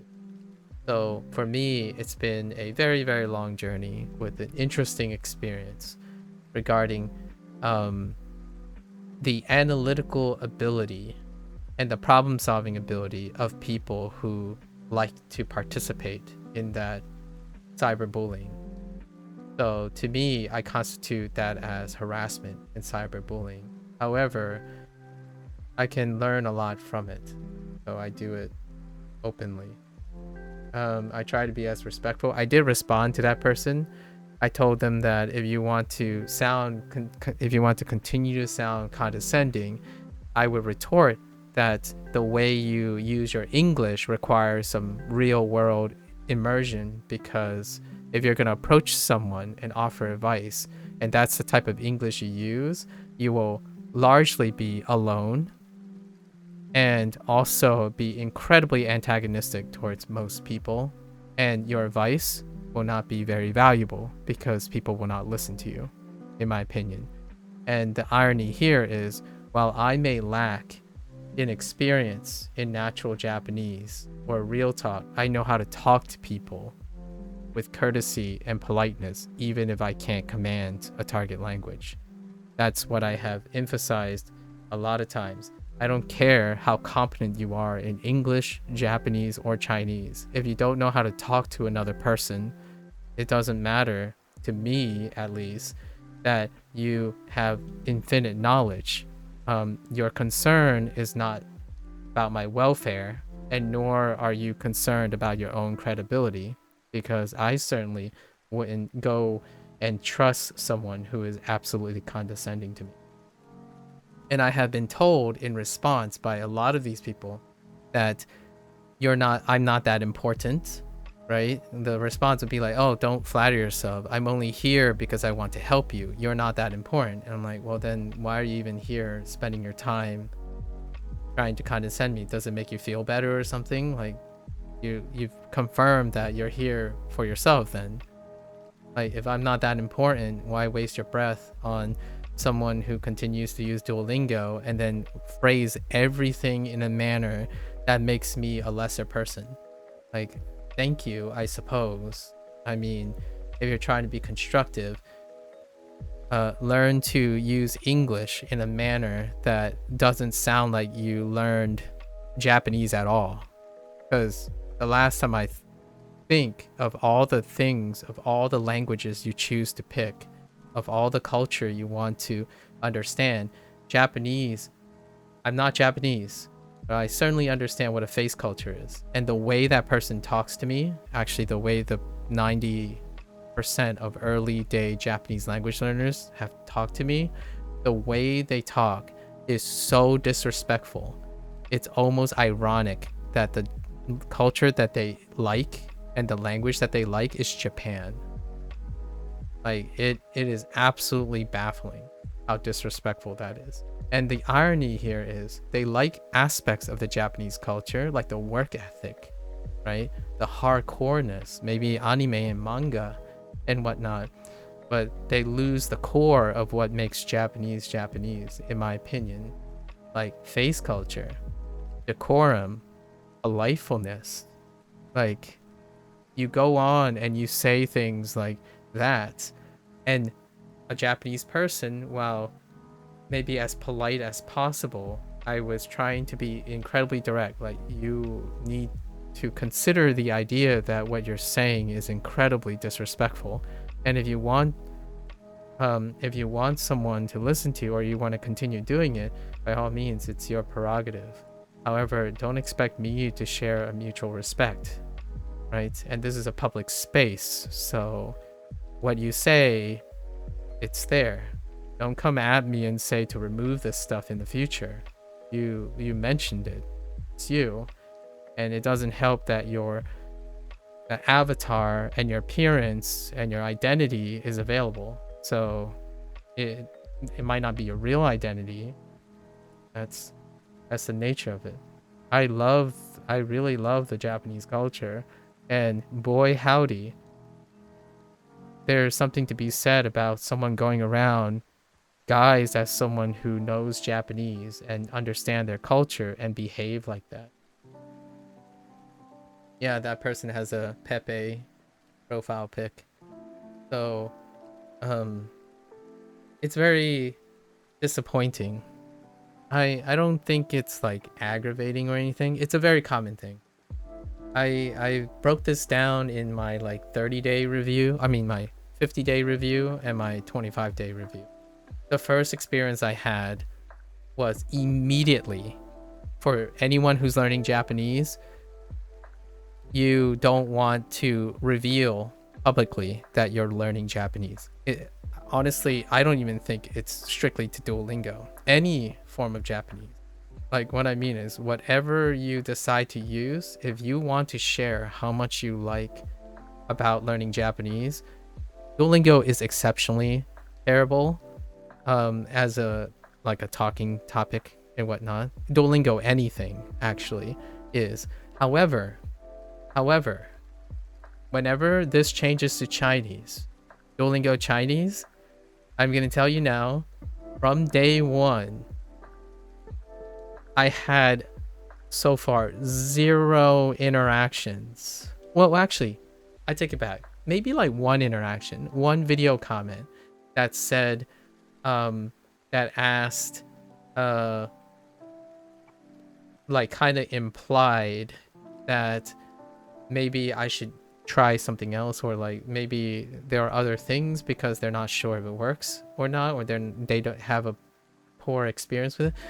But it is the almost entire opposite the moment I switched to Chinese.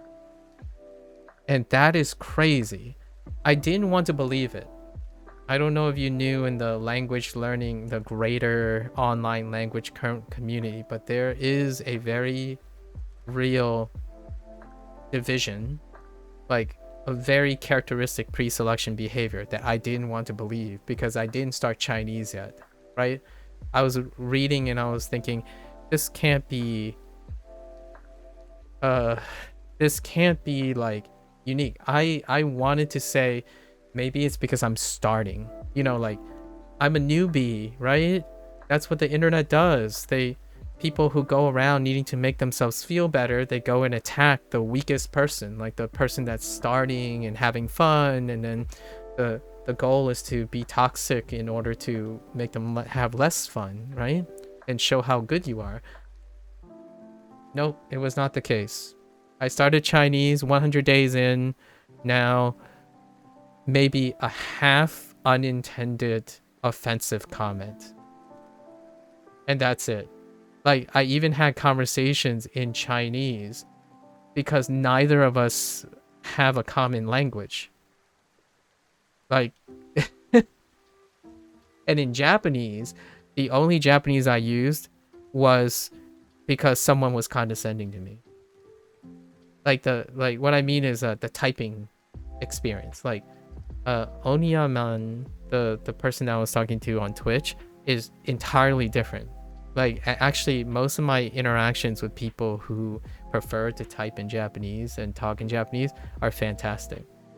This is in no way reflection of anyone who already learned Japanese.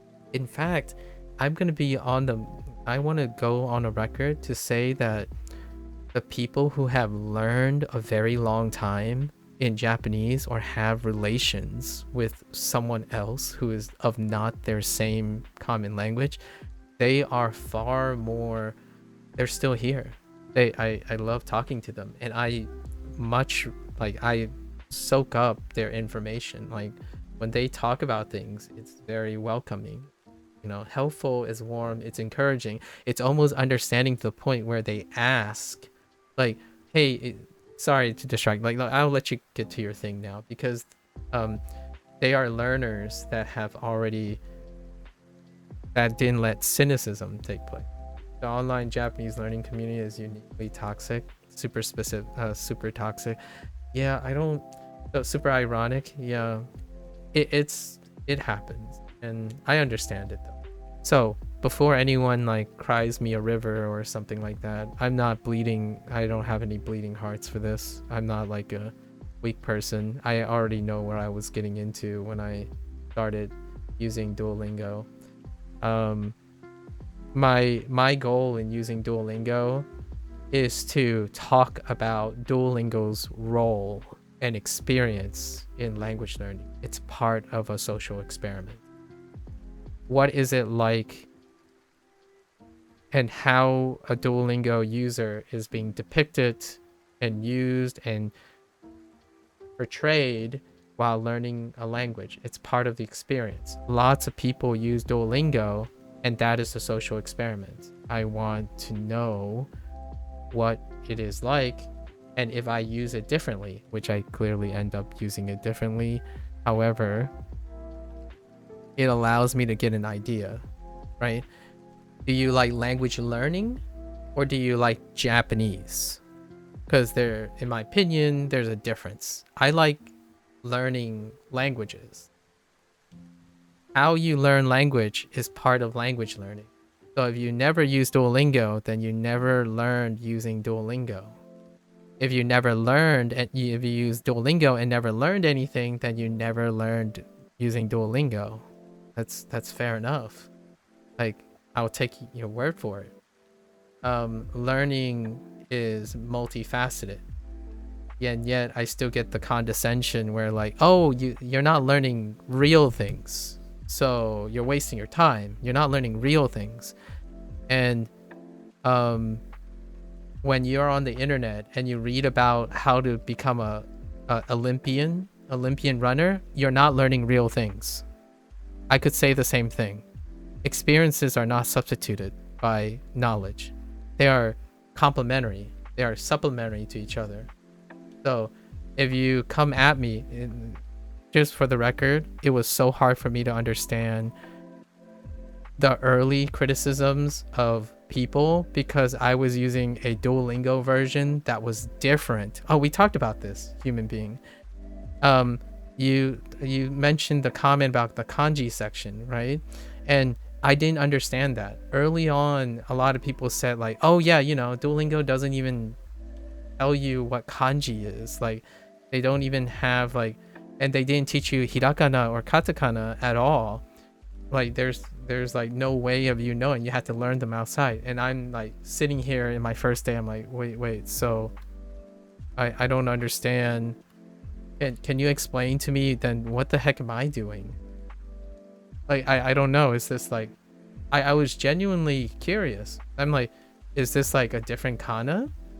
Like, is this like fake hiragana? I don't know. Like, is there something wrong with the like?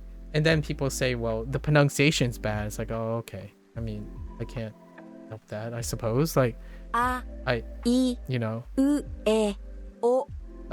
yeah, it sounds really weird, I guess. So that's fake hiragana, I suppose.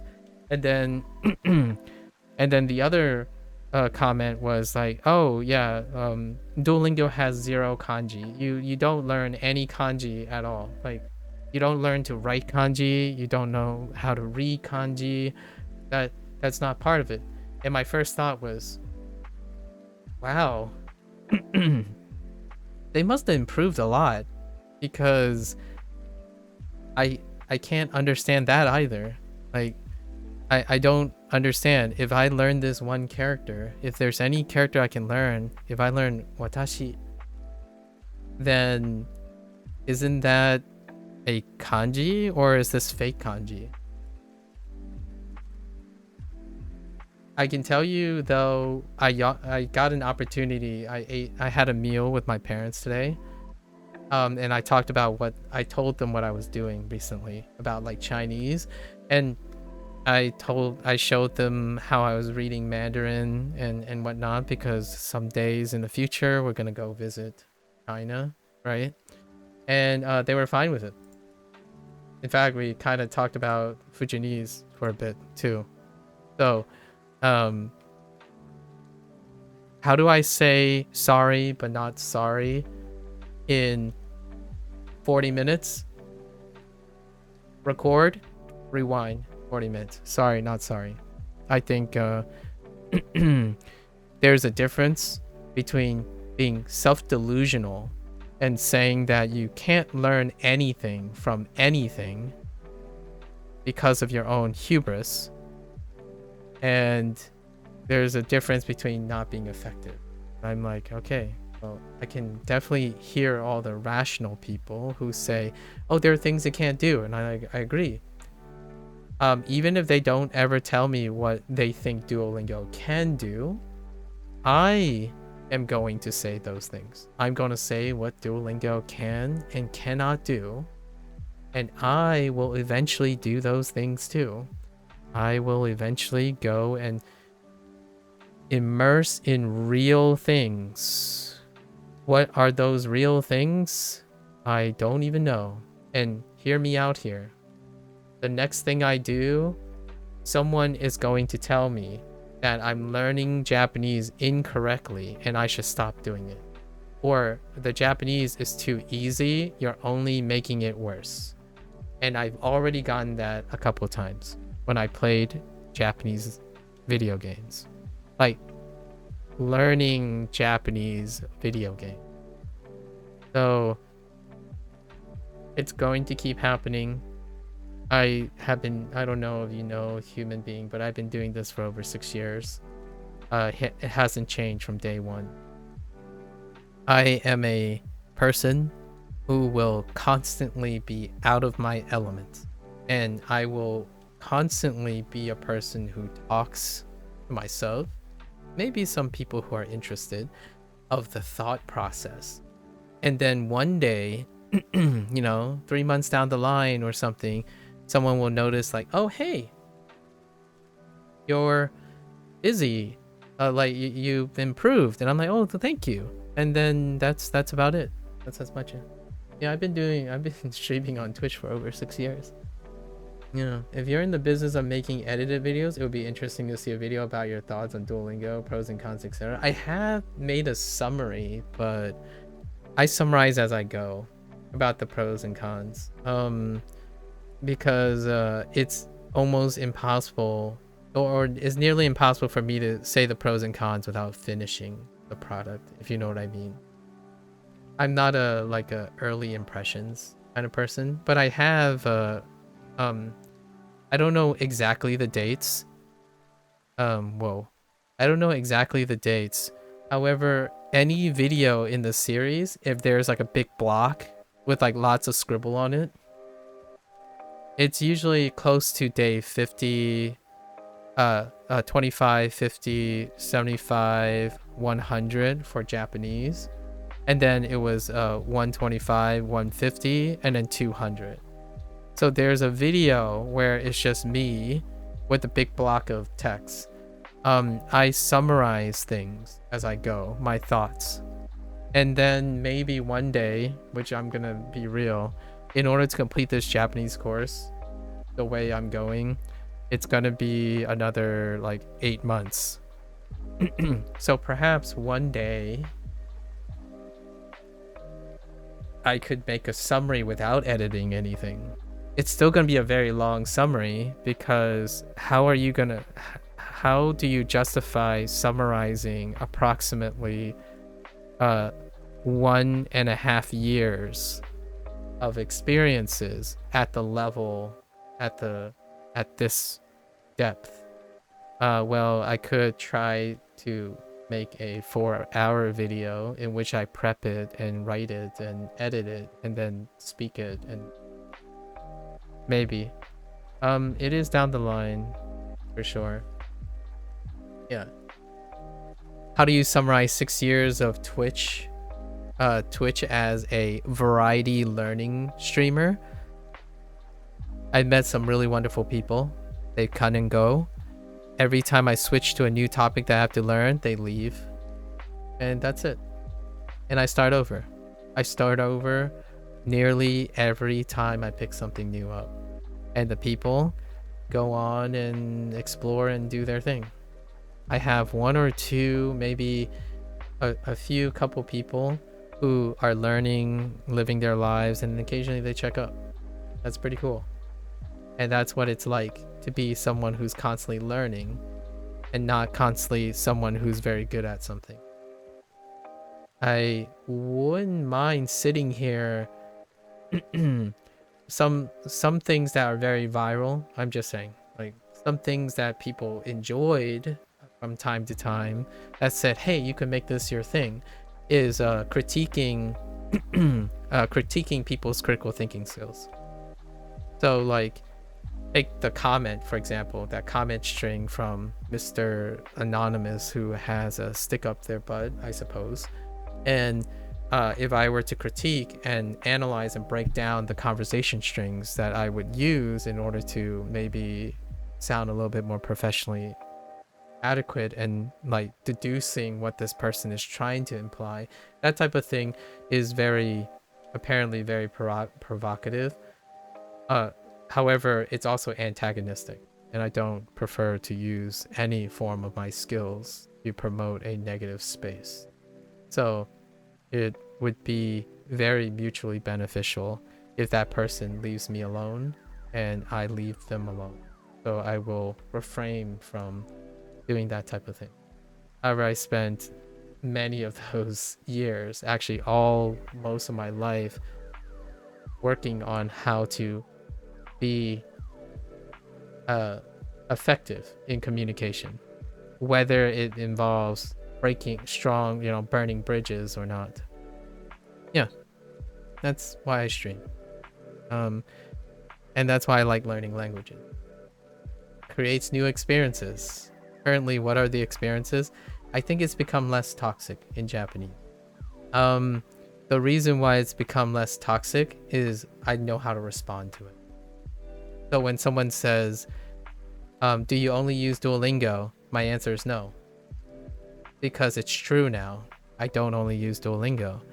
And then when someone says, oh, so you know real natural Japanese? And my answer is, well, yes and no. And then I can give examples. And then when someone says, oh, like, Duolingo doesn't work, it's like, I have heard that. I have many experiences with people who say that. So here are some alternative options that all the people have told me about. Anki, Linkyu, Wanikani, paid Satori reader, right? Genki textbooks.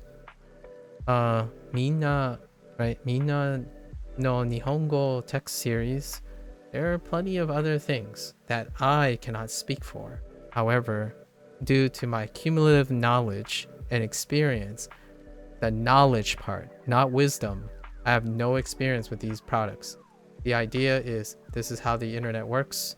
So if I don't have time to do things, I have many people who have outlast me so far, who've spent lots of time learning Japanese, but they don't go around witch hunting people, and I trust their judgment because they give you personally vouch for Satori Reader? Yeah.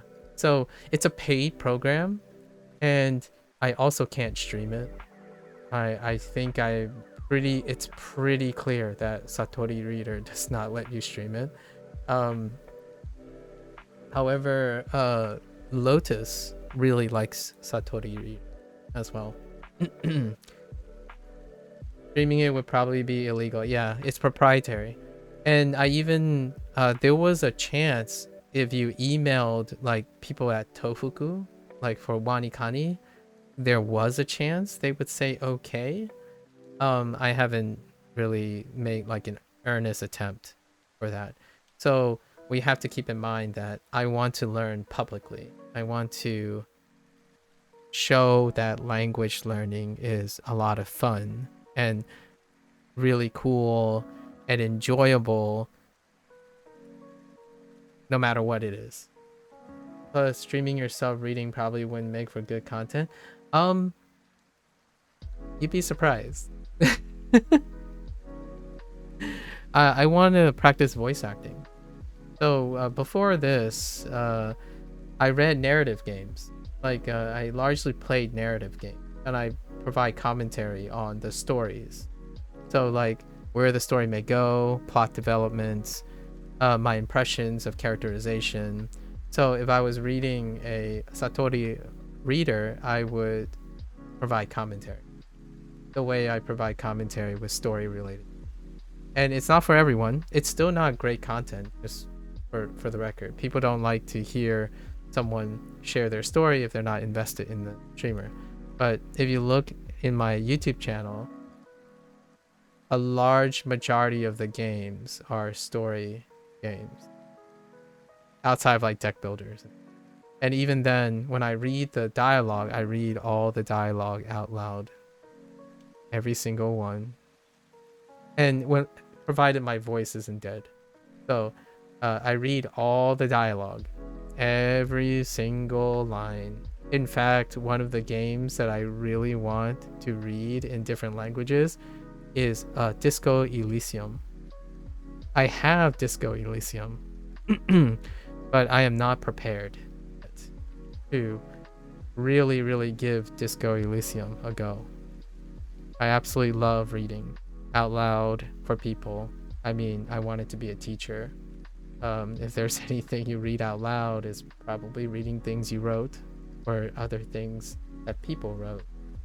So it can bore other people. Obviously, it might not be for you as well. I want to encourage people to read as well, that kind of thing. Like learning a language involves using the language as well.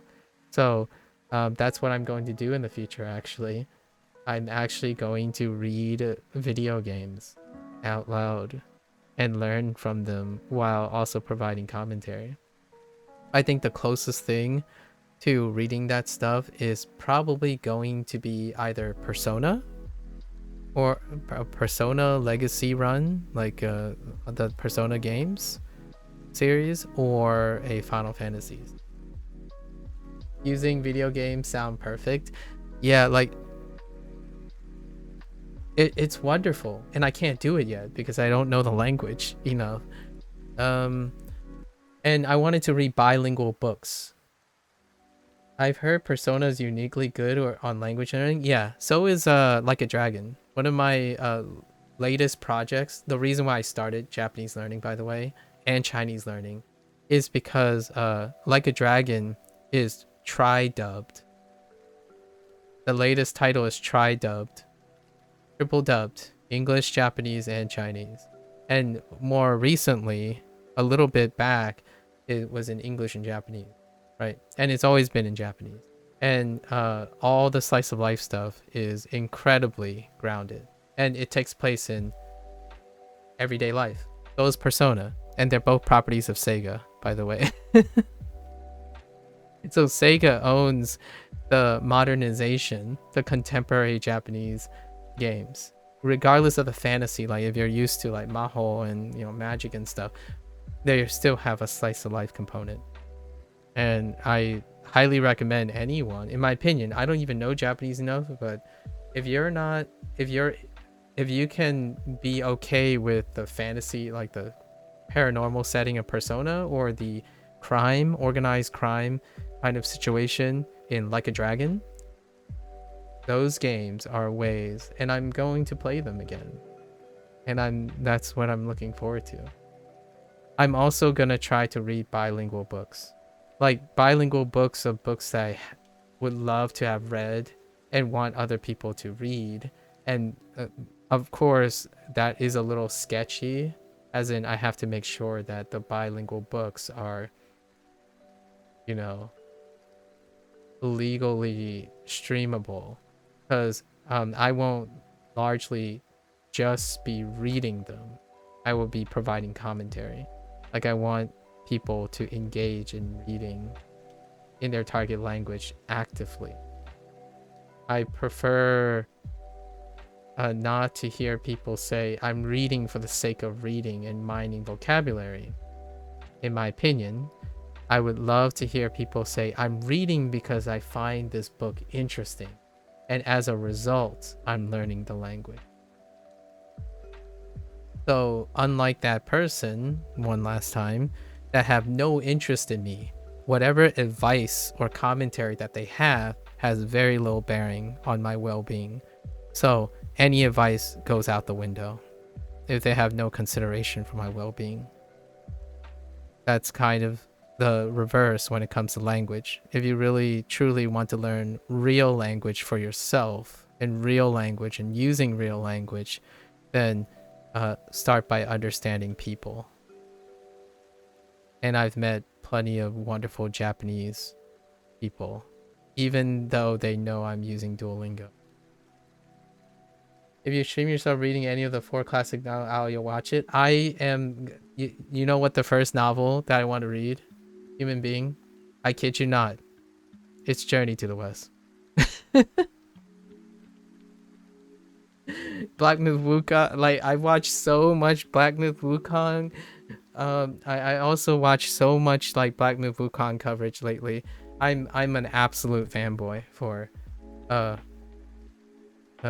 Journey to the West. I've watched like ever since I was a child. Like, I've watched every iteration. I've watched the American and Australian production, all the animations. I played League of Legends because Wukong was in it. So first, if there's a classic novel that I would want to read in Chinese, it'd be Journey to the West.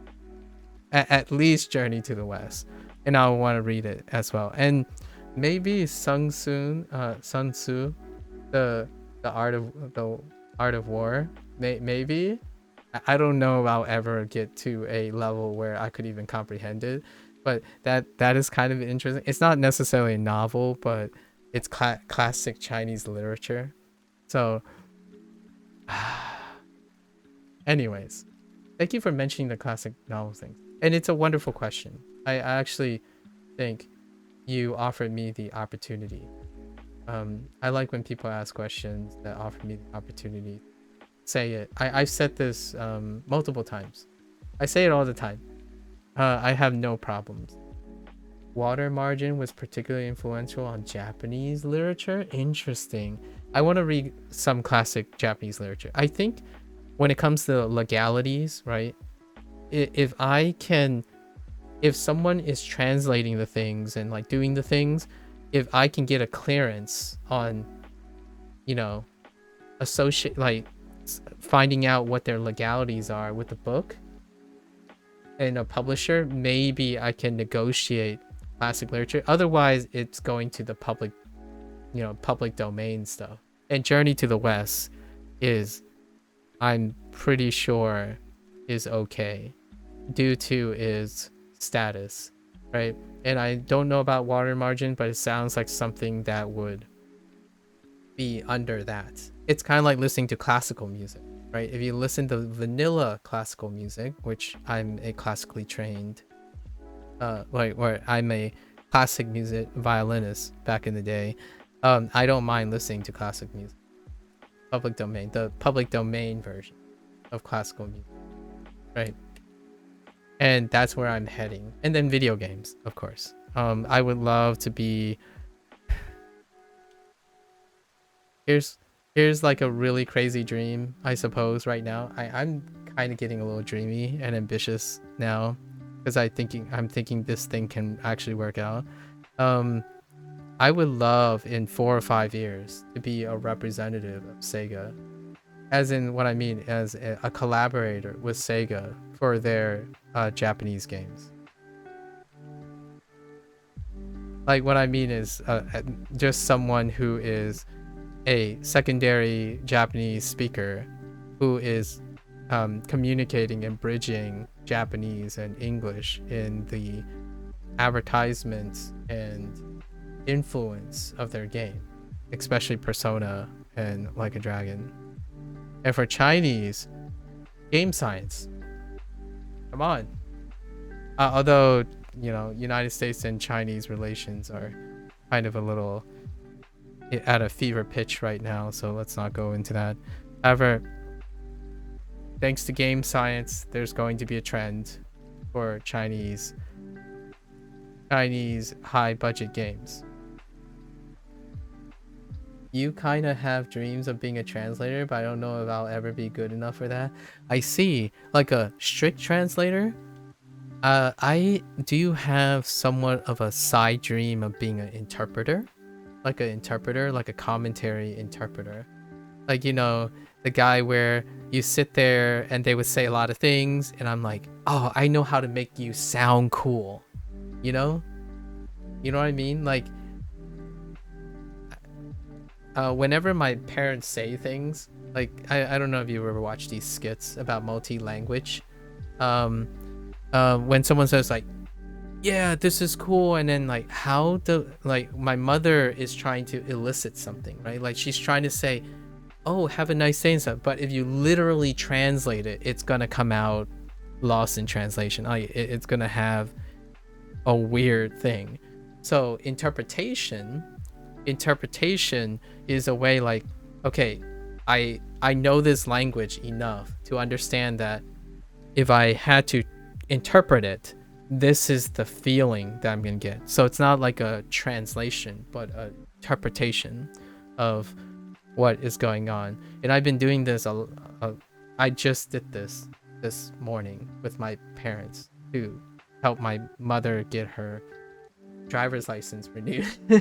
so I do this every day, and that's what I want to do. I want people to be really happy in trying to understand people, not literally be involved in the correctness, the mechanics of things.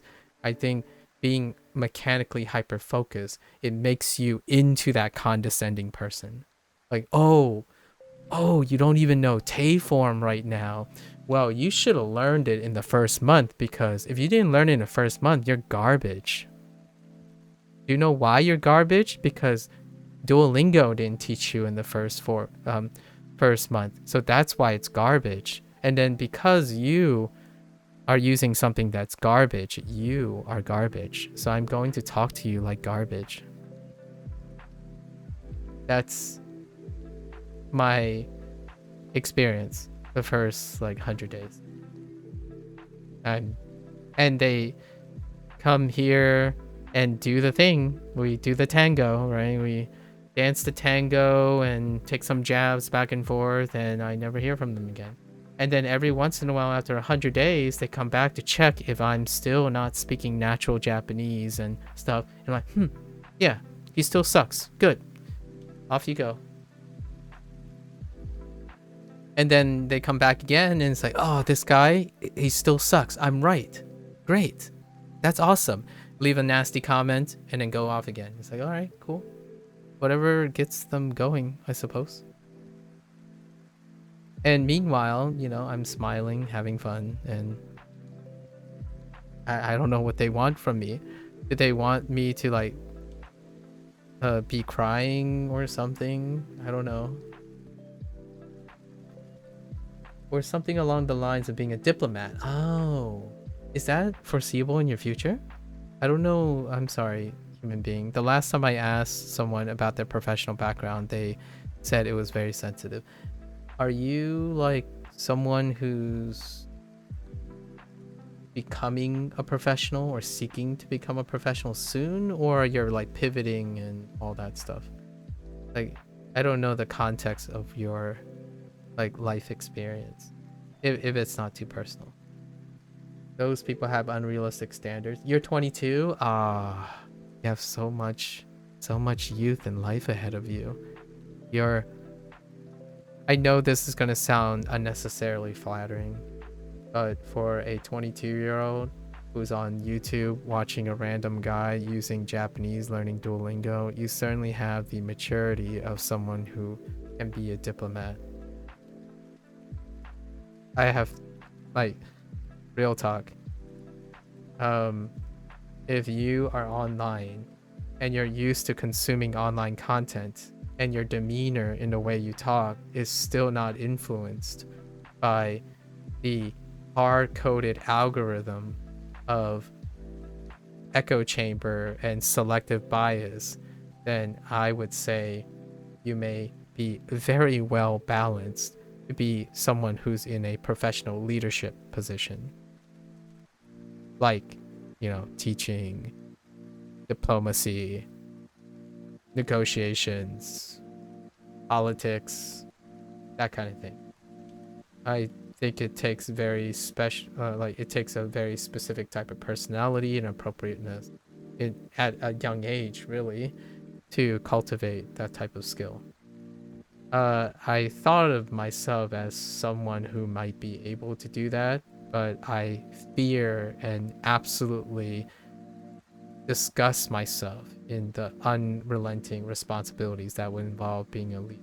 So I chose not to pursue such a thing. It took my aunt 7 years to learn English after coming here from Japan. You have an aunt that came from Japan? Oh, that's so neat. I don't have anyone who speaks Japanese. My parents kind of was like, meh, when I told them I was learning Japanese as well. And then when I told my parents I was learning Chinese, my father was like, careful, you want to learn Mandarin, not Cantonese. I'm like, yeah, I'm learning Mandarin. But I didn't tell him that I am also wanting to hit up some Cantonese too. It's all right, but I don't have any Japanese. That's cool that you have a Japanese aunt. Wait, is your aunt Japanese? Oh, that's so neat. That explains why you have such a, or that can be a very strong. Do you talk to your aunt at all? All of your uncles worked in Japan and married Japanese women. Oh. Sorry, I imagine the cutest response. Do your parents ever do content creation on holidays? Okay. I've been watching some of the absolute cutest couples who are American or like English speaking Japanese couples. Like their interactions are incredibly adorable. Obviously, I know it's not always sunshine and rainbows. However, there's something really special to me about two people who have so many things that aren't in common, like on the surface level and the knowledge thing, but so deeply connected that it makes trivia out of all the other things, which something that is completely lacking in my opinion, in a large majority of the Japanese learning community. Not that I'm trying to over exaggerate or generalize, but that is my right. There's no empathy in language learning for whatever reason. There's like, what I mean is there is a significant lack. Like, it's felt. I can feel the lack of empathy in language learning, even possibly even more than a Call of Duty stream or a CS:GO stream. No, I'm gonna stick with Call of Duty, like, or a League of Legends stream. There is a significant lack of empathy, two-sided empathy. There's always a one-sided bias that is happening. And this conversation we're having, I think, is so awesome that you have uncles, you have like multiple uncles that are married to Japanese women. I'm kind of curious. May I ask what your extended family's background is? It's crazy that you have multiple uncles. My extended family are almost exclusively Chinese, so not quite the same experience. And then I'll try to complete my lesson, and we gotta go to Chinese soon. Like, from where in Japan? Like, oh wait, your uncles are from Japan too?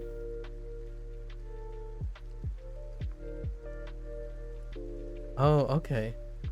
Wait, your extended family is entirely Japanese? Oh, okay.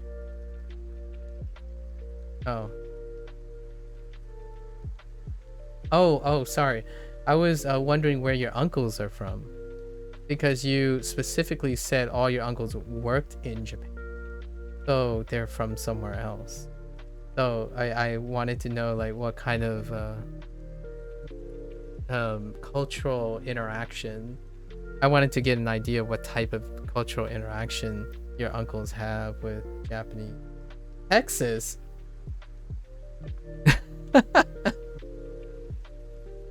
Oh, your uncles are from Texas. Oh no, that's so funny. Wait, hold on. Have you ever watched video clips of a Japanese or like a Chinese person with a Texas accent, a Texan accent. Oh my gosh. I don't imagine your aunts like I don't imagine your any of your aunts have Texan accents, do they? I think that's it's so adorable. Like it's so cool. Like the one that I saw is a guy who sang with a twang. Like, you know, it's the subversion thing. They would sing in the bathroom, right? They would sing in the bathroom, and the video would pan up to the mirror, right? To the bathroom mirror, and it reveals that it's a person who's clearly either Japanese or Chinese. And they're singing with the Texan twang, like a southern drawl to their English. And that's pretty sweet. I don't have a southern drawl, so there's a Texas themed bar in Japan that I want to go to as a meme. Oh, yeah, that's so unique. Nah, your aunts have fairly thick Japanese accents. Okay. One of my aunts have a British accent. So of all the members of my extended family, one of my aunts have a British accent. And it's fairly clear that she learned English in the UK and not the United States. So it's one of those things. If you go to a family reunion and you hear all like the Chinese accent, like heavy Chinese accent, English and all that, and then suddenly like one is not like the other.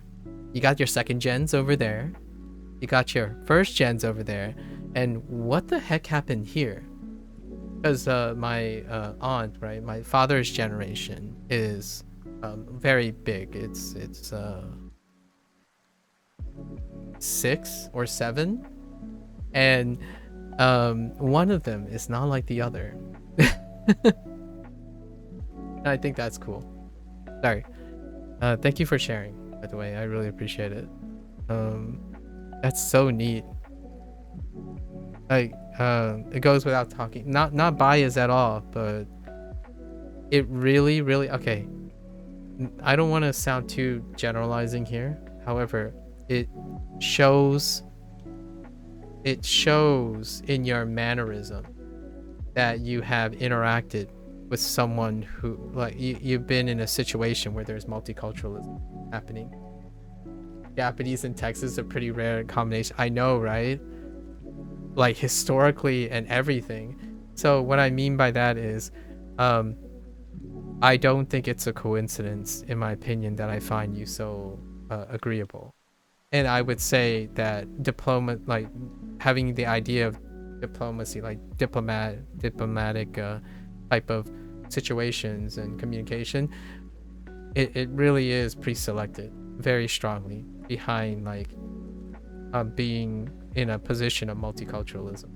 Like, I think it is very different from someone who is coming from a monoculturally strong background, who is also monocultural, and then acquire a second language. It's startling how different that is in terms of their experience compared to someone who is exposed to monoculturalism, if not live in a monocultural environment, who is partially multilingual.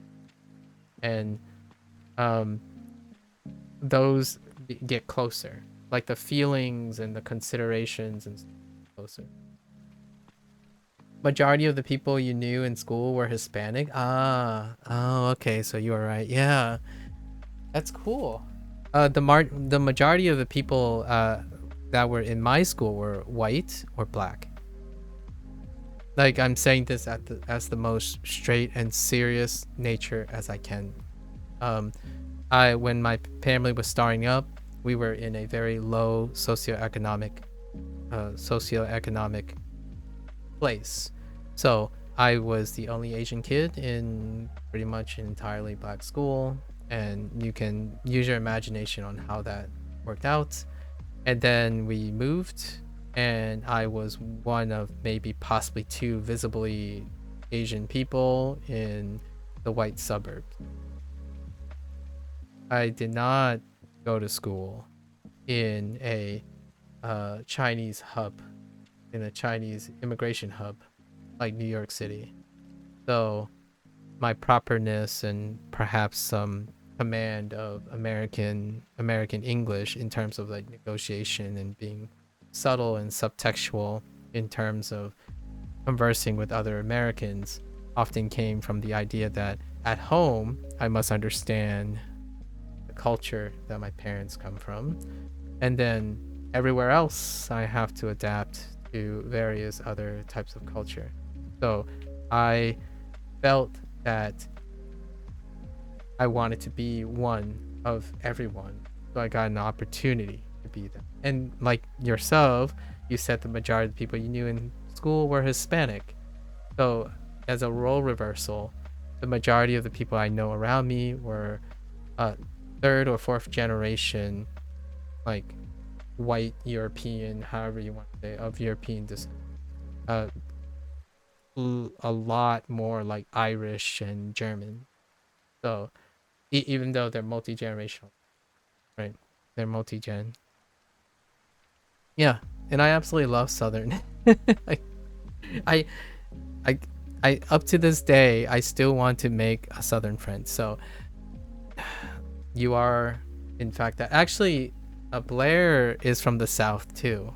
Blair is from Texas, I think, or maybe somewhere in the South. No, and then I've met a lot of people from the South right now. Like this is probably the most people I've met from the South, and I know this is no pressure or anything, but if you sound like a Texan, do you know Mitchell? Oh, what's his name? I always bring this guy up. Something Mike Mitchell, Mark Mitchell. The guy, I think he's Alabaman. Nah, that accent has sort of died. Oh, your accent has sort of died. Oh, come on. I kind of understand maybe the pressure, social pressure. But have you seen this YouTuber? I'm sorry to this YouTuber. I'm name dropping, but I find him absolutely. Matt Mitchell. Matt Mitchell. Oh my gosh. I know he's making jokes and he's a comedian about the South. I think he's currently in Alabama. I think he's Alabama. It's not Georgia. I think it's Alabama. So I don't know. I like culture, subcultures and cultures too.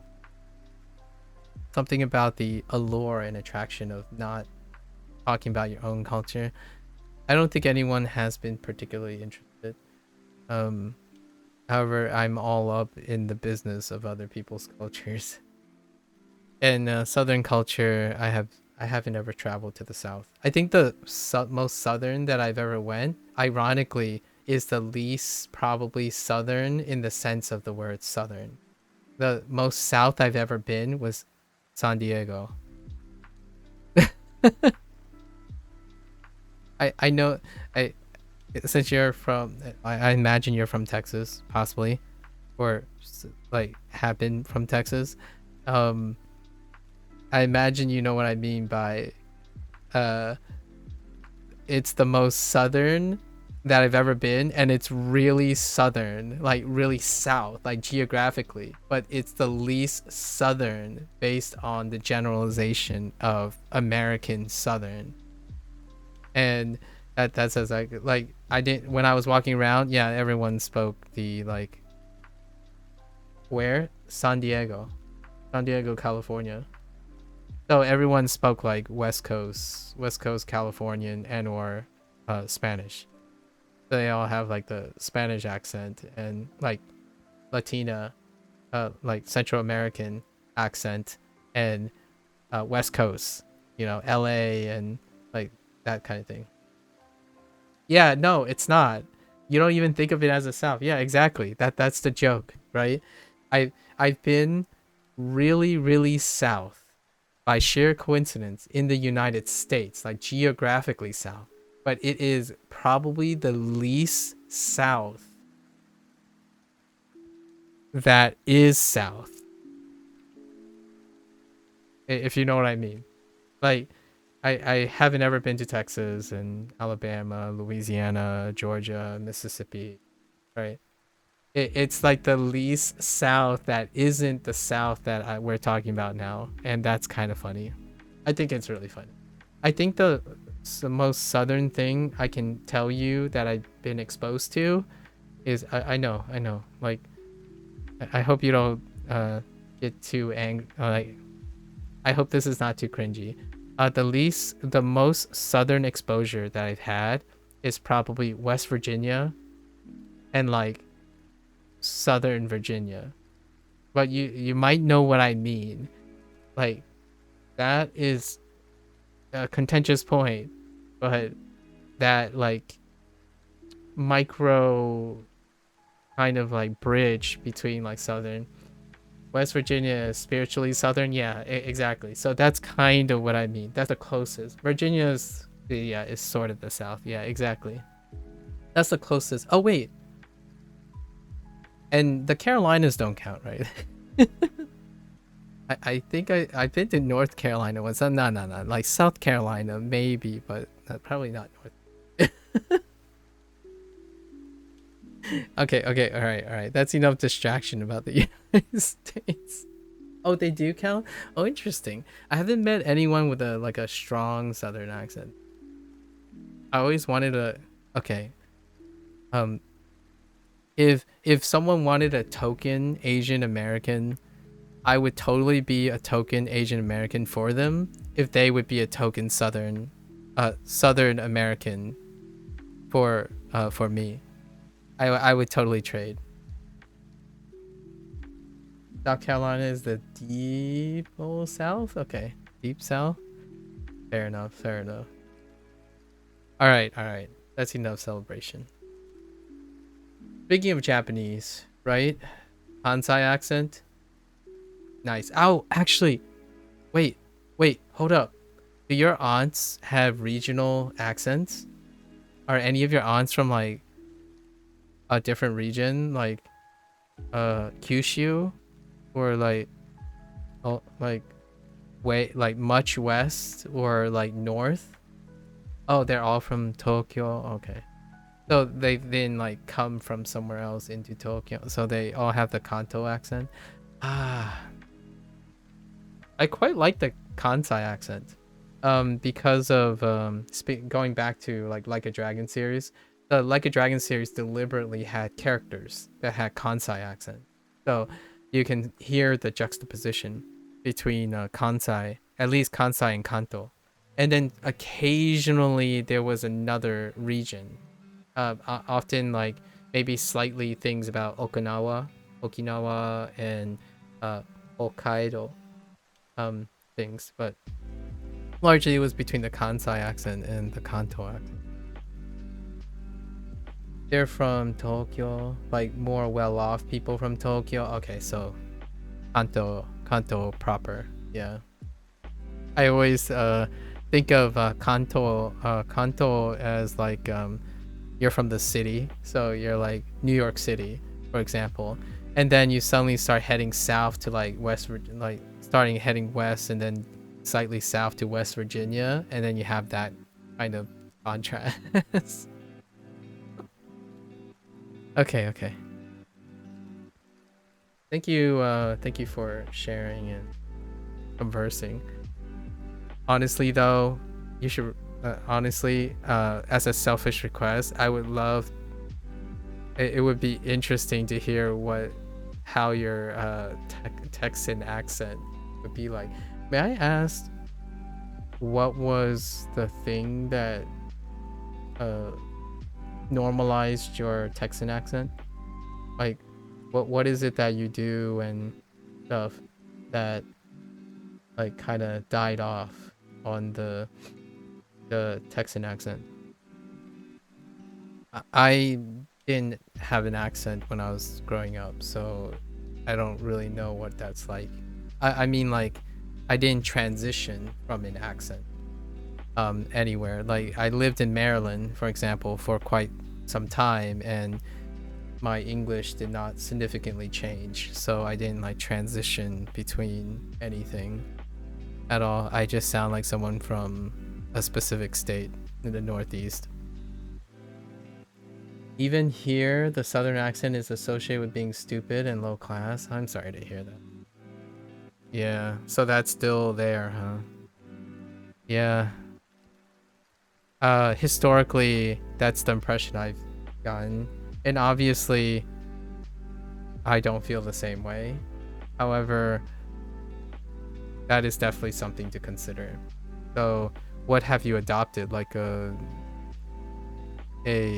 Northeast, possibly a Northeast accent? Like, boring? Like, sorry, I don't mean to downplay anything, but like this accent where you're probably somewhere from like the Midwest to the Northeast region, where that's what most people think of as the boring American accent.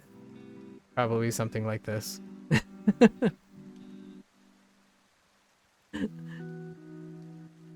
or did you maybe Mid-Atlantic accent? No, Mid-Atlantic accent is also has its like stigma as well. The Mid-Atlantic accent. You tried to go generic? Yeah, generic American. Yeah. Generic American. But maybe a dab of punctual enunciation practice, you know?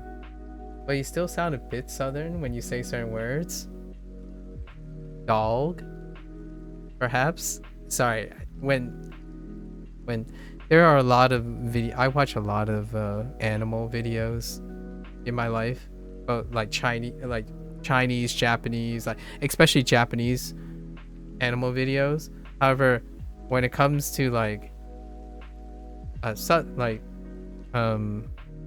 I'm putting people into boxes now. Like Blair is from the South, and Blair has a lot of animals, right? So the moment I think about it is like every time the word that I would classically think that comes up a lot, and my ears are just, it kind of like rings whenever I hear it, is dog, right? Dog is one of those certain words. But honestly, I don't think that's so abnormal anymore. Like, I feel like dog, you know, bruh, dog, my man, you know, like, that's more eastward. Oh, okay, not Texas. I see. What, Pin? What about Pin? Is that more eastward too? Or, Juror? Rural? Oh, that's like Georgia? Oh. Man. Can you give me an example of a Texan one? Alright, that's my last question. I'll take your blessings on the Texas thing. I do have a best friend who is married to a person who has family from Texas. Although when I met this person, I didn't think of a Texan. Like, I imagine she largely adopted the generic American accent. Rural and rural are said like that here. Oh, okay. Lawyer. Oh, lawyer is said as lawyer. Oh, that's Texan. Okay. Lawyer. Interesting.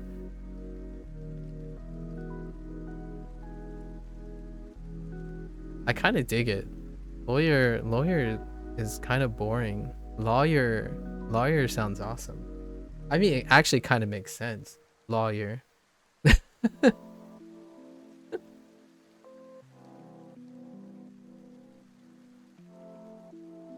Thanks. I appreciate it. Lawyer, huh? Huh.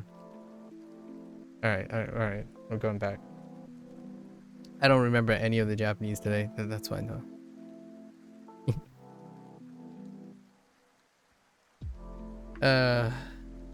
I asked Lotus the same thing because he's from Southern California. He's from SoCal, so I like asking people about their accents. I think language is beautiful in that way. I very much am very disheartening when I find people try to say what is a good accent and what is a bad accent a lot of times, and then associate and stigmatize accents.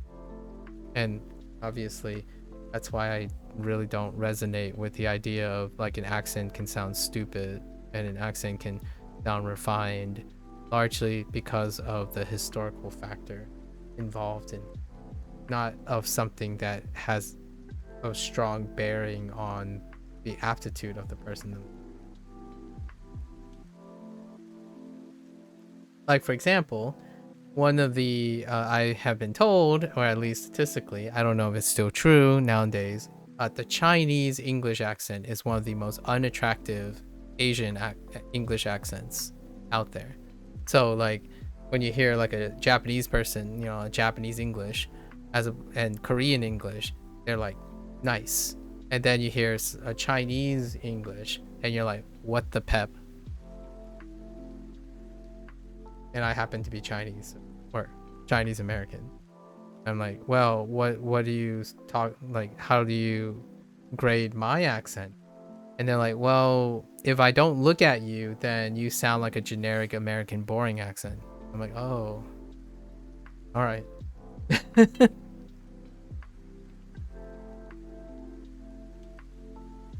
I always ask people from outside, like in the foreigners, right? Foreigners, like, where do you think I am from in the United States? Like, I really want to know, based on my American English, how do you know, like, is it possible? Do you guys regionally know where people are from? Because I started really getting interested in Japanese, right? Like, can I pick up a Kansai accent from a Kanto accent? And that is like part of language learning. You start picking up accents and hearing the nuances of the language you're engaging in, right? Obviously, I know a Fujianese person from like a mile away compared to like someone who's like a neighboring place, like a person from like Beijing or Shanghai is way different sounding than someone from Fuzhou. So not to mention like Hong Kong and whatnot. So, and Taiwan, even if I don't understand the language at all, the way the strings and sounds, there are things that really pop up, right? And after listening to Japanese quite a long time, Kansai is quite dramatically different from Kanto when you get exposed to it. And now I'm curious when people, like, if you ask an American, for example, someone knew exactly where I was from, and they said like, oh, this is what you said. I'm like, are you sure? Like, if you walk into, like, if you go to New York, right? If you go to New York City and you have someone who's like, if you start talking, like, yeah, the New Yorker sounds different from me, and then, but then you go like to Virginia or like someone like really close, you're like, dude, why do you sound like that? If you go to Ohio, an Ohioan can pick up that I'm not from Ohio, and it's just like one state over. It's like, man, you really, yeah, you're definitely not from New York. The reason why that is said a lot of times is because I was born in New York. So, however, I didn't spend a lot of time in New York, so I didn't end up sounding like a New York. Interesting. Okay. All right, we're done. Ashita. Anyways, let's see. Ashita. Oh yeah, this one. Mata. Mata ashita no tenki. Tenki wa nan desu ka? Okay. Hiruma. No. Yugata.風はあまり強くないです。風はあまり有速it's 風はあまり強くないです。強くないです。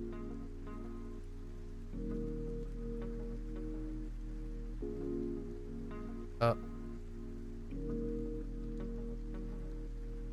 Okay. Oh. Ah! I had another is. English. 自転車茶色い天気風強くないですか？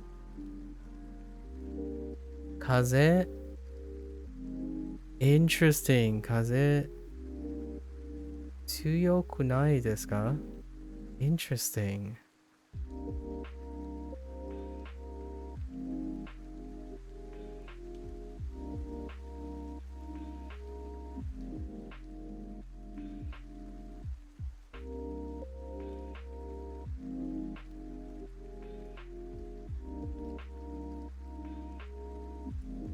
This specific sentence sounds weird. Yeah, like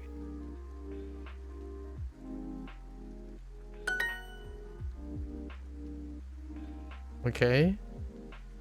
ゆうべ You bet. 風はどれくらい強いですか？風はどれくらい強いですか？風はどれくらい強いですか？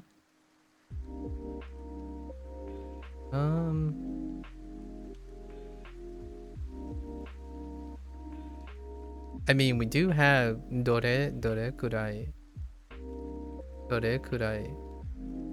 So, I can see how that works. Interesting. 昼間は暗くないです。昼間はどれは昼間は暗くないです。暗い。No. Wait. 昼間は暗くないです。暗くないです。Which one is it? 弱く。Wait. This is hot. 暗く。Oh no, I got them mixed up.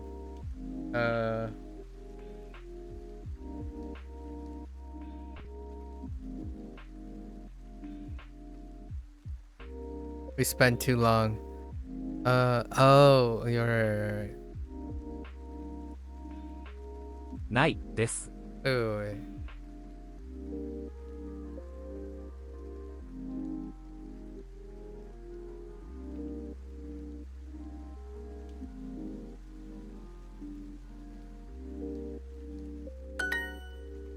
Oh, right, dark. Right. I got my head stuck in about, as in, could I? And so, could I?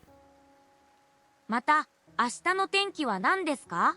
That sentence again.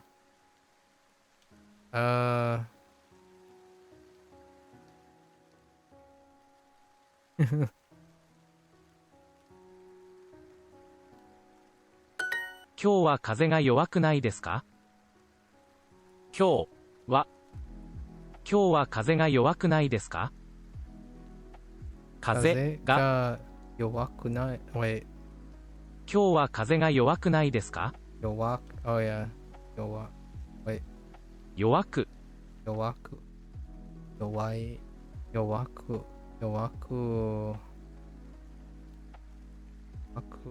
ないですか？弱くはないです。弱くないです。弱くないですは Yeah. We're gonna have to look this up. 弱くはないです。Yeah, 弱くはないです。弱くはないです。弱い風が吹いています。I'll read it tonight. Oh, I don't even know I'm gonna get there tonight. The Chinese lesson is super difficult, actually. Do I even remember any of that stuff? I don't know. Okay. 弱い風が吹いています。弱い風が吹いています。風が吹い曇り吹い吹いてていいます。ます。弱い風が吹いています。吹いています。風はあまり強くないです。風はあまり強くないです。風はあまり強くないです。Okay. I think I can pair these up for a quick review tomorrow. I'll pair the phrases up before and then use tomorrow to form a more deliberate construct. 風はあまり強くないです。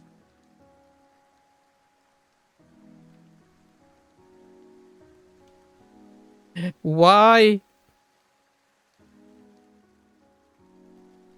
did I switch Chinese and Japanese today? No, I did not. I didn't even get to Chinese, Blair. Hello, Blair. Oh, by the way, I found out that human being is from Texas. That I've been talking to. Mandarin is another language that you have an interest in, but that is mostly because of literature. I see. I think since you're already, I don't know how well your Japanese is, how far you are along in your Japanese human being. I don't know if you have the same thing for me, like thing that I have like a shared interest in like a resonating form, but the writing is so satisfying if you know Japanese. Like I don't know. It's a really wonderful thing. Like the writing part, like if you're not exclusively interested in the tonality of Mandarin, being a person who's well studied in Japanese, exploring written Chinese, like written Mandarin is I almost think it's overshadowing my enthusiasm for tonality. Like as I really enjoy Japanese's like sharp like phonetics and whatnot. Obviously, I have no command of pitch accent, and many people will constantly give me tips or try to throw tips at me about pitch accent. However, it's an entirely different feeling of comfort when you switch over or you take a break from Japanese is like really precision, and then have that nice lean up and down and stuff of Mandarin. Not that I'm trying to convince. Incredibly rewarding and positive for a lot of people. However, it kind of gives that feeling like, oh, there's part of English that is let loose in Mandarin. But the writing, though, it's so much fun connecting Hanzi with Hanji. I think I spend maybe a disproportionate amount of time learning Chinese and Japanese for the sake of speaking than writing Chinese and Japanese. Japanese people understand you just fine, even if your pitch accent is awful. I love written Chinese and Japanese. I love writing. And part of this is part of wanting to speak as well. But man, I think I've taken to writing far more than I originally thought. Like, if something surprised me about my enthusiasm, it's probably because of writing Chinese and Japanese. And I don't think that is something that resonates with a lot of languages. I think a lot of times it's optional. I was about to say we're 8 hours in and still on Japanese. I know, Blair. We're on the last lesson though, but I had such an awesome time talking to a human being, because the human has a very interesting background, like exposure to like Japanese and American culture, and so I very much enjoy interacting with Americans. Not that I'm saying it's the best experience or something, like as in as someone, I don't want to sound like a YouTube comment, but I can't avoid this. As someone growing up in the United States who has an integral interaction with an Asian culture, meeting other people in different shapes and form in any like weird way. Like for example, Lotus has a significant other who is from like that type of thing. I can't help but pick people's brains about it. It's an experience you may or may never have. Language learning can be that window. When you learn a language, it can be that window to finally, in my opinion, have an opportunity to experience that intercultural interaction. So when I meet someone who already naturally does that, I can totally like feel things that I want to say about it. You actually, oh, you have a few religious trinkets that were gifted to you. I have zero idea what they're supposed to do though. Oh, of Japanese nature? Japanese trinkets? If it's Chinese, it's probably something that has fortune and wealth on it. And good health.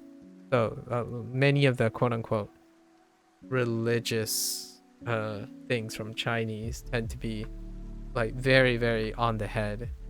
Fortune, good health, full stomach. That's usually how that goes. Something to do with harmony. Oh, Japanese. Okay, it sounds like a very Shintoist like thing. I don't know enough about Shintoism though, but harmony sounds about right. Sounds very great. You didn't happen to get a bonsai as well, did you? I really like bonsai caretaking. That or like a tea ceremony, like trinkets, like flower arrangement. Those things like very zen like. And I'm not talking about like from a superficial standpoint. It's like almost a religious experience when you get into that type of get deep into the rabbit hole of Japanese spiritualism, I suppose. My aunt is not religious, but it's absolutely religious. Okay. Some doll things. Oh, okay. A tea pad? Okay. Listen, Blair, you gotta calm down. Oh, by the way, how are you, Blair? Sorry, I forgot to ask. How are you? Some doll things. Interesting.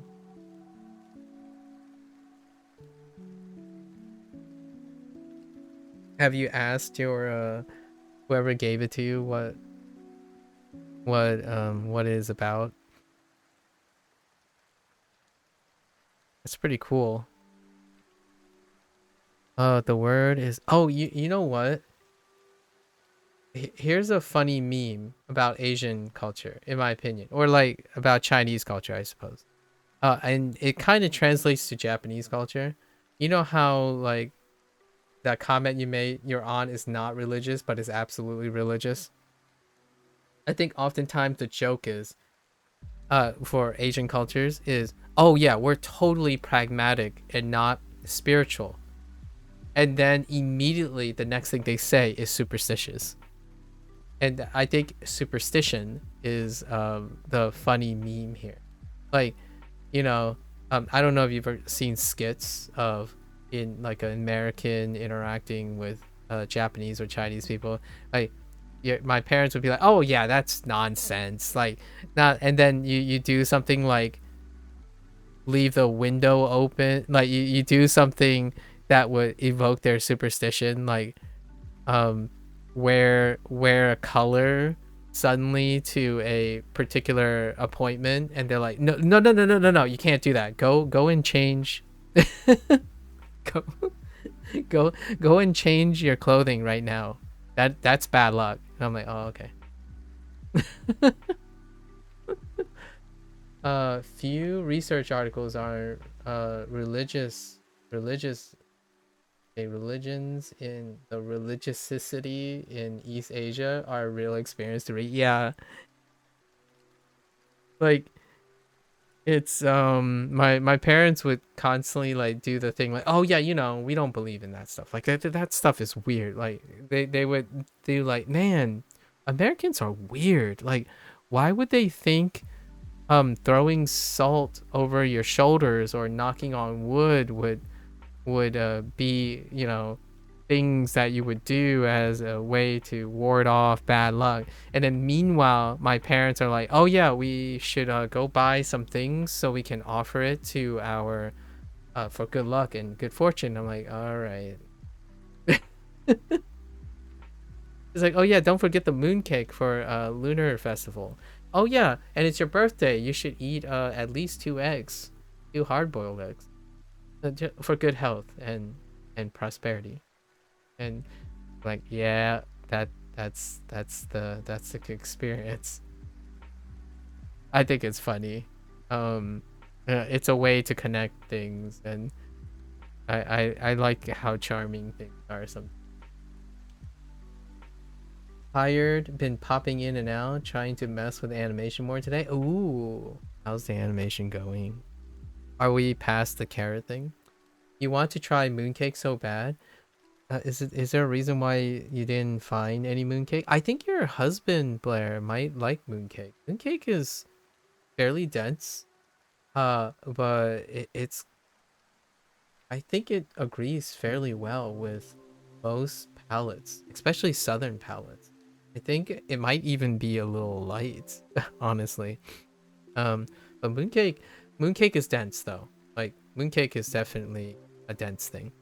But my parents do buy mooncake out of side of best to everyone. Many people on polls will say they aren't religious but still pray to the yes. Exactly. They would definitely do that. My parents do that. Or venerate, yes. Exactly. My parents do that. We have a corner thing. Every Lunar New Year, make sure to do our proper like meals and wishing the best for a new year to come. We also do like some of families still do ancestor worship, yes. And they also for me burning incense, yep. And also for my family from time to time we do Qingming, or I guess in this case it's pronounced Qingming. I say Qingming, but Qingming, where is it's ironic, but this is a thing. You know, Easter, right? Easter has this thing about the past, and then, you know, honoring like a religious thing about like Christianity and whatnot. In the around the same amount of time, like around the same area, is Qingming. Qingming is when you do grave sweeping. So my family would go to the graves of our past ancestors. We would sweep the grave, burn incense, clean up the graves, and that would be the activity. It loosely translates to the ritual of grave sweeping. So where my grandfathers are buried, they are buried with a lot of other, like it's largely an entire field or graveyard dedicated like for Chinese Americans, right? Or like immigrants who, and when you go there, you see everyone grave sweeping throughout the day, and you go deliberately to do that, and that deals with like ancestor worship. I attended like once, every once in a while, and then it's like on and off. Someone in the extended family, in any like related to the ancestor, will be doing that during April. It's around Easter time. Yeah. We're particularly moved. LMAO. We're particularly moved past. Okay, carrot. Yes, I made it a little more dynamic. Got more of a goopy smear on this other one with a semi-sparkle text effect. I see. What are you up to? Carrot is a desktop project, which I do mouse over. Oh, okay. Okay. Interesting. You're like over in your corner scheming things.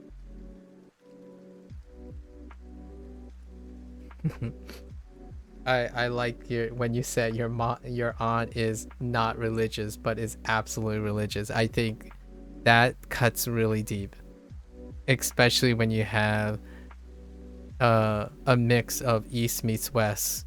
It is such a deep cut. Like the way you even worded it is a deep cut. The idea that you have a extended family member who is interacting with West and East culture, and they're suggesting or have inclinations that they're saying they're not religious.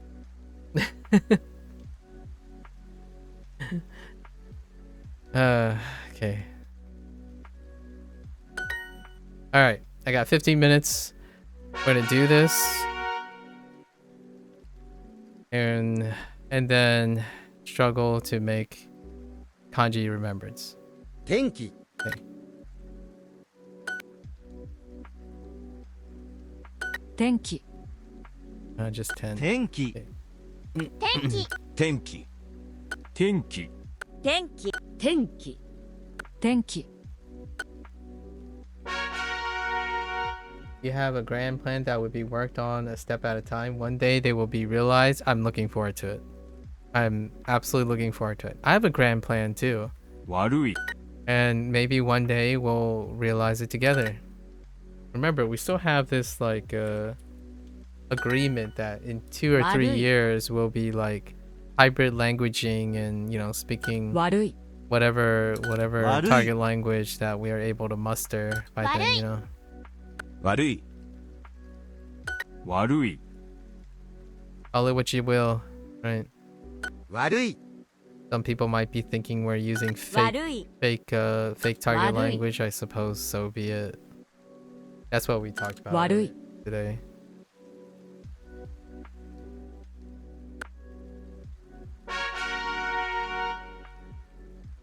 The good old fake Japanese. 晴れ What it? Speaking fake Japanese, yeah. I don't know what to tell you. I've been speaking fake English my entire life too. 晴れ。晴れ Good thing I passed. So people don't question how fake my English is. 晴れ I'm being very sincere about 晴 that. れ。晴れ I can't possibly speak real English because I don't look Hare. like an American. That has happened to me. 晴れ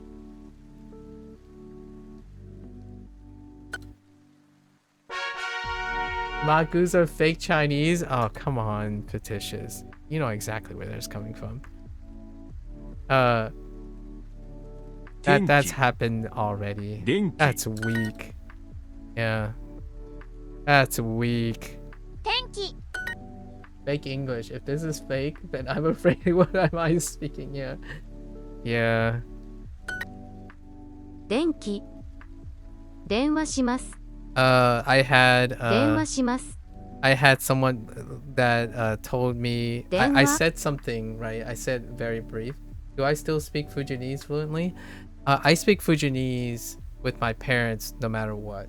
So I don't have necessarily a choice.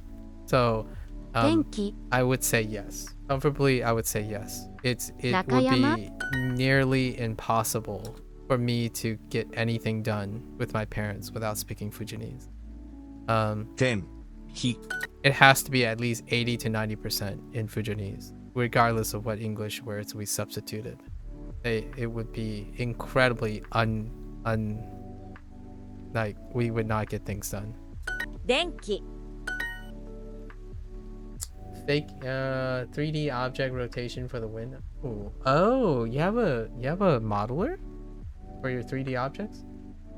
A lot of children of immigrants that you've met forgot their native language. Yeah, they chose yeah, and in a sense 電気 a lot of second gens choose to 天気。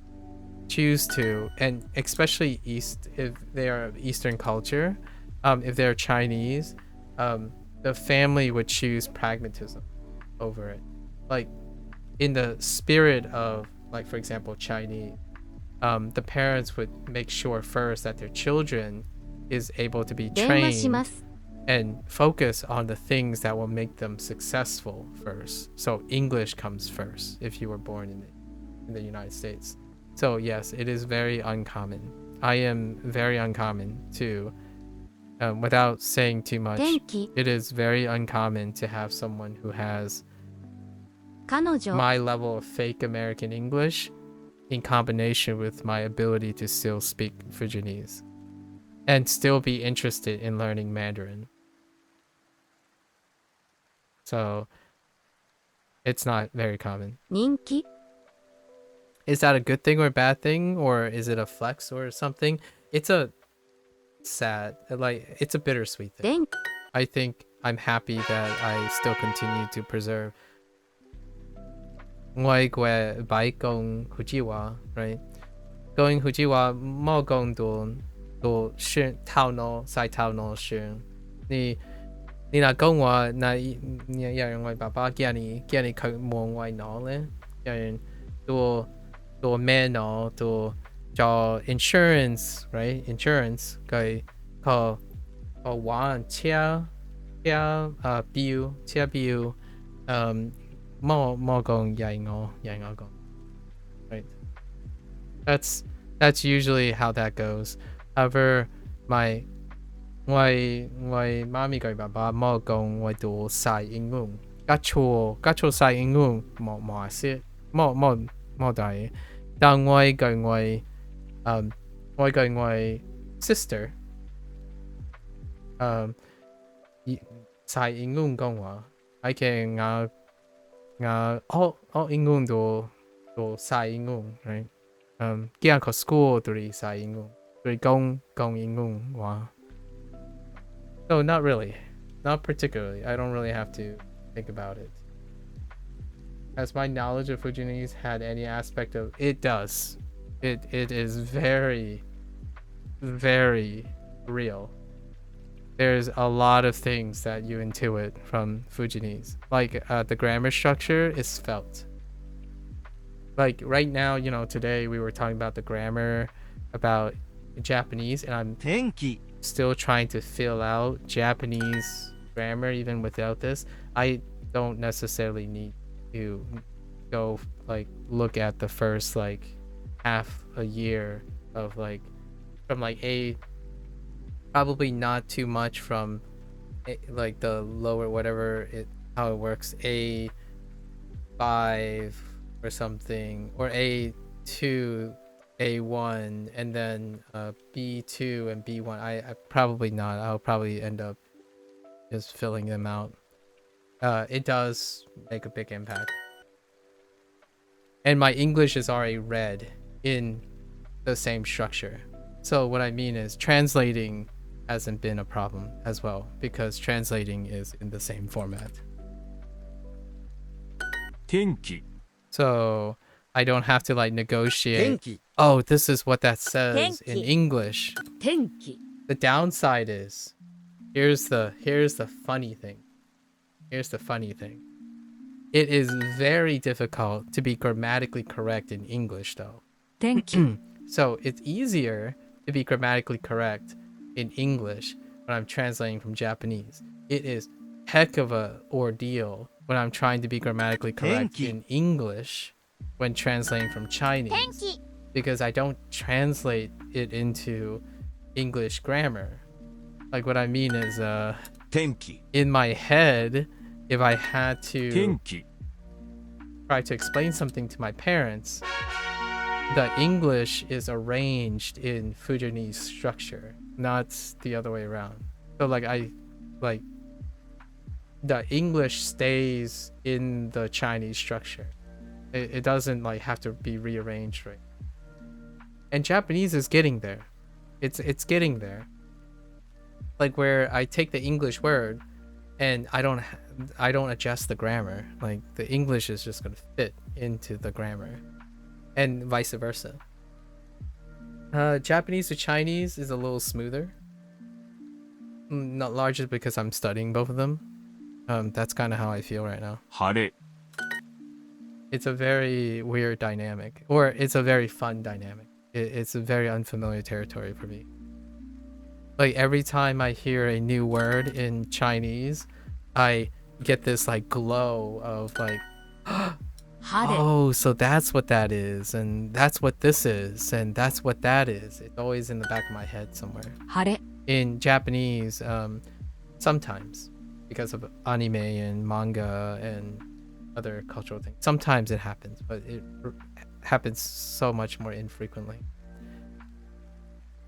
Clip Studio has so many free assets, it's insane. But I do have. Oh, so you do you? Okay, so you have Blender. Okay, do you actually? 晴れ I was kind of curious if you had any Blender experience. 晴れ I see. 晴れ。晴れ。 Do you speak any Spanish, human? Being around a lot of 晴れ Hispanic people, do you speak any Spanish? Spanish is actually my first learned language. It's the second language I actually acquired. 晴れ I don't count Fujianese because it's simultaneous. English and Fujianese was simultaneous, so it's very hard to know which one's first. So technically, unceremoniously, 悪い。 Spanish is my second target language.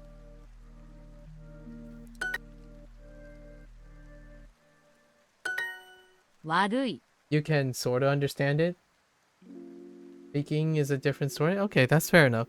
I think that's my R's give me away. Oh yeah, no, me too, for sure. What you call it? I think you just described when you said speaking is a different story, but you kind of sort of understand. I think your that is the experience that a lot of second gens have, that you might have heard from other people when they forgo their native language, right? Their mother tongue per se, not necessarily the native language, but their mother tongue. Is they can probably intuit most of what their parents are trying to tell them. However, they will respond in an output that is the common language as opposed to the mother language, the mother tongue. And that's what my sister does most. 悪い。 So I would say that is more the social norm for second gens, where 悪い they chose that 悪い you gotta learn English, like you're in an English speaking country, and it's not like I earnestly don't think it's a thing about like, oh, which language is better. It's already tough learning one language, and for me, I don't know, it was far more convenient for my parents to rely on me as the English interpreter than having my parents wanting the desire to learn English. And then because of that, I was the interpreter. So without a doubt, I would need to know how to speak Fujianese. No matter what. It's not an option. 曇り。 Oh my goodness. That is one thick 曇り or tall boy. That's one tall boy right there. What the heck? 曇り Who decided cloudy should be a stat? Kumori. What the heck? 曇り曇り。 Oh, it's kind of cool though. It has like the 曇り。 I wonder what the inspiration behind putting this radical here. 曇り It kind of looks like a person in a yoga pose. 曇り I feel like Kumori looks like a person in a yoga pose. Do you guys see that? It's like the rib cage and then the cross leg. And the Kumori. Kumori. I don't think I'm going to be able to unsee it now. 曇り Like a really buff guy in a yoga pose.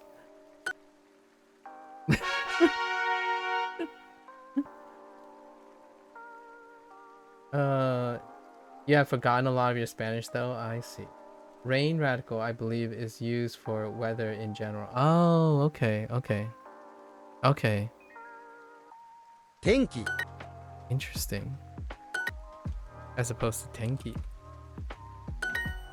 天気 You kind of see it. You see your mnemonic. Oh, used for things falling from the sky. Oh, it's used for things falling from the sky. Oh, okay, okay.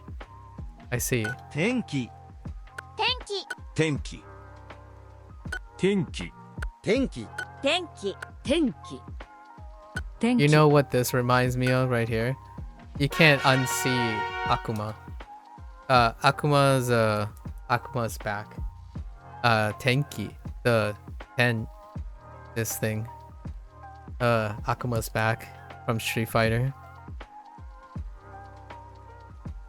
Like in that's for falling. Oh, I get it.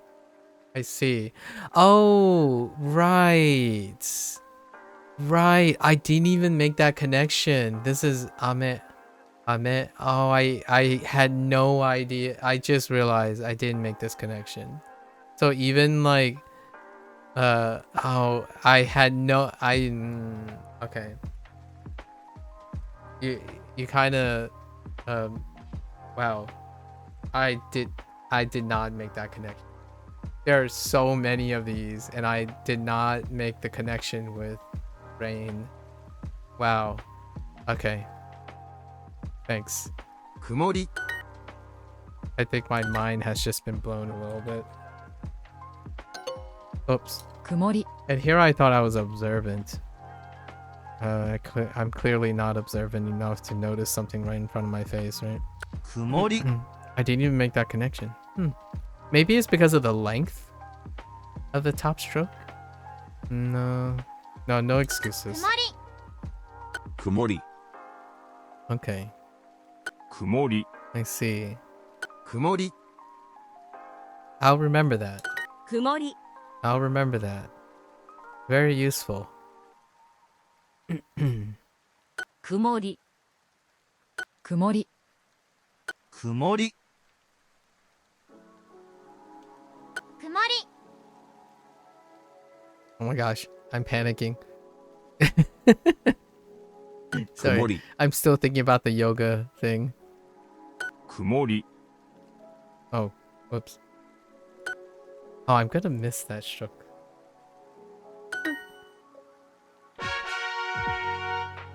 All right. Oh man, it's 1 o'clock. All right. So, what is an executive decision? I need to make. Let's quickly try to make some pair ups, right? So, hare for sure.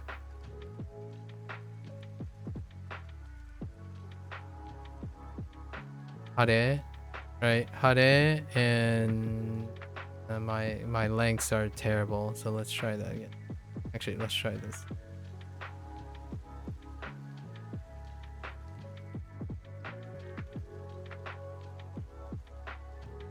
And then right, and kumori, at least those.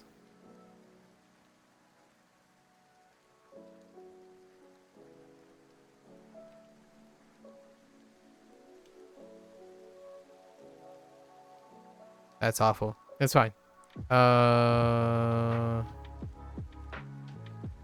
Right? We need a D? Yes.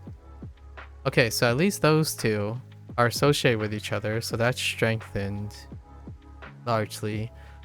Yuki.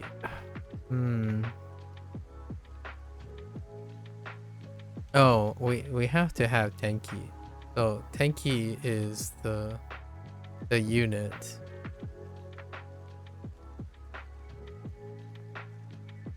Ame, so maybe like Yuki.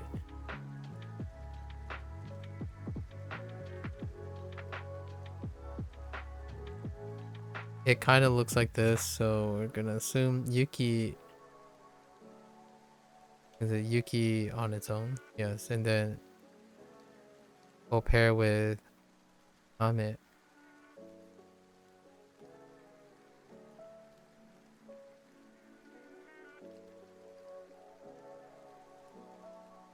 Right? Because of precipitation.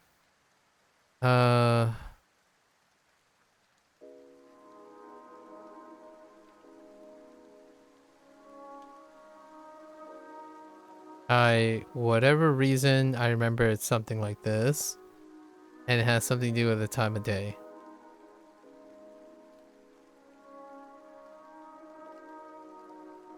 Right. Yube and yukata.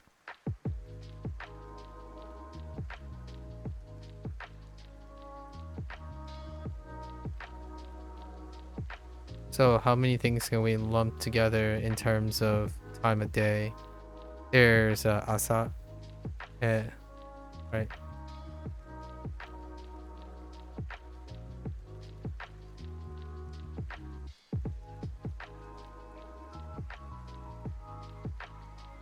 We can organize it. So asa, right? So asa first.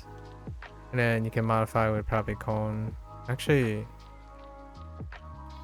what are they using for this? Konasa? Oh, kesa? Sorry. Kesa? Oh, kesa. Kesa? 今朝 Kesa. Kesa and konban, right? So maybe we do a... That's awful. That's fine. And then use this to relate them together visually. Right? This is connected in the terms of day. So if we're gonna say like we're gonna put this in front of tenki. And then the rest is these things. Right. This is late night. Like late night or last night. Oh my gosh, it's last night. Oh no. Okay. How do I do that? And then we also have hiruma. Hiruma.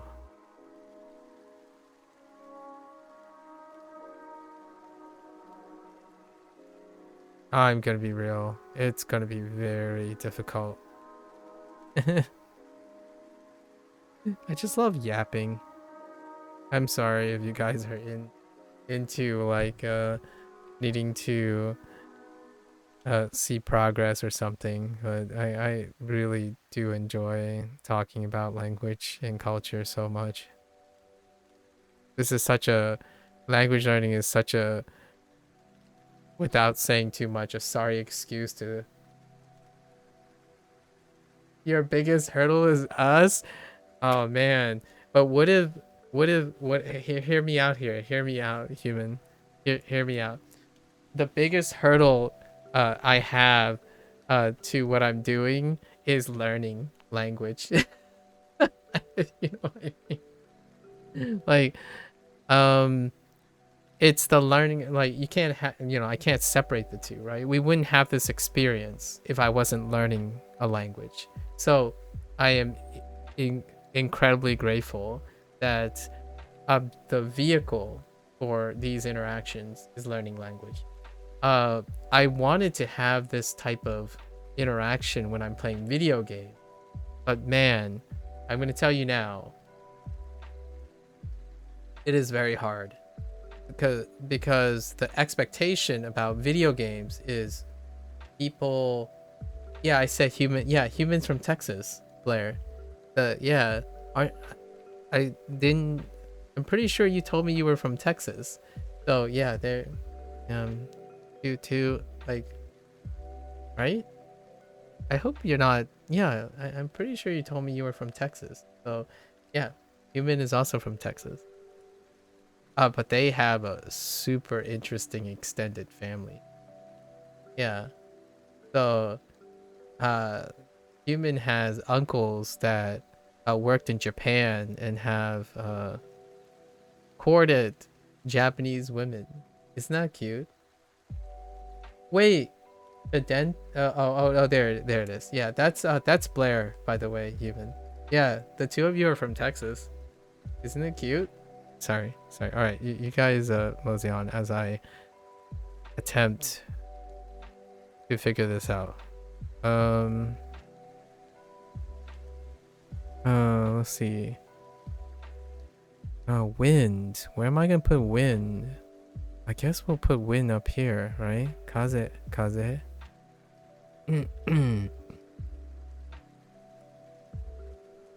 I'm okay with kaze because I already know that. Oh, we have strong and weak. Okay. Suyoi. Suyoi. I have a mnemonic for suyoi.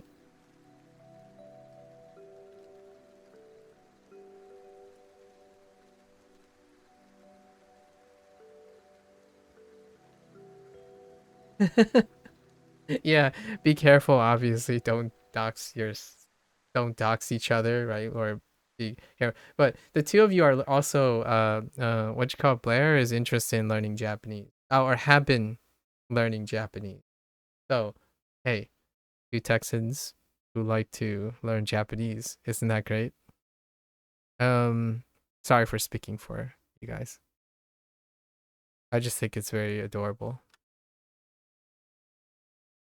Don't mind me. Carry on.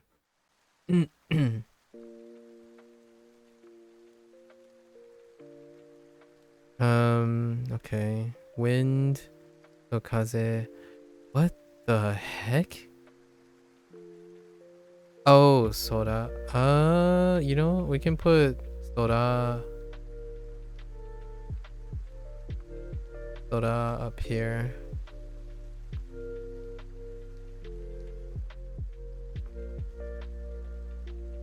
Why is this here? Ashita? Oh, Karui. Oh, Akarui. Akarui. I knew that. Akarui. I guess we're gonna place that along with Shioi. Shioi. Akarui. So we have adjectives. Akarui. Where's weak? Weak is oh, right. It's this wiggly thing. Oh, actually, I need to see the stroke order for this one. Did they go across first? No. Okay, they went from left to right. Okay. Oh, you know what? It's actually not that bad remembering.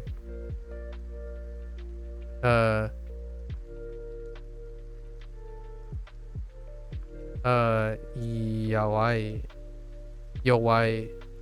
It's actually not that bad remembering Yowai in terms of its kanji, because it's actually kind of related. It's an overlap in the character.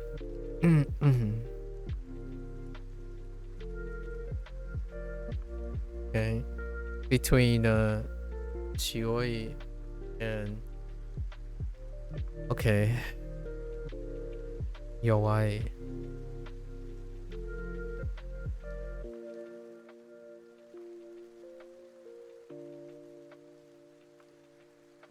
Genki actually doesn't teach the word for weak. They use chan? Does that also mean weak in some way? That's interesting.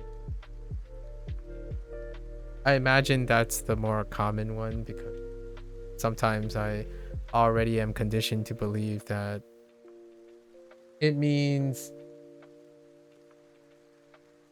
groper. Oh. Okay. Oh gosh. Okay. Oh, I see what you mean. You're doing like a subversion. It's like, oh, they don't teach weak, but they teach that. Yeah. Oh, okay. I see. Oh, okay. Let's see. So we got this. This is not too bad because it's with this. So I'm okay with that. This is after daytime. Oh wait, I knew Hiroma. Okay, Hiruma. Let's see. So, daytime. We gotta arrange this. So let's see. We have morning. Then Issa. So this morning. Then we move to daytime. And then we move to...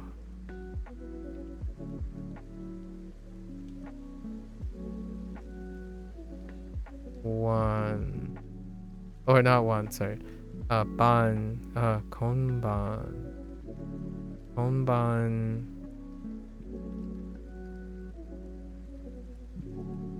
And then... these. Okay. And then we have Yukata. Yukata and Yube.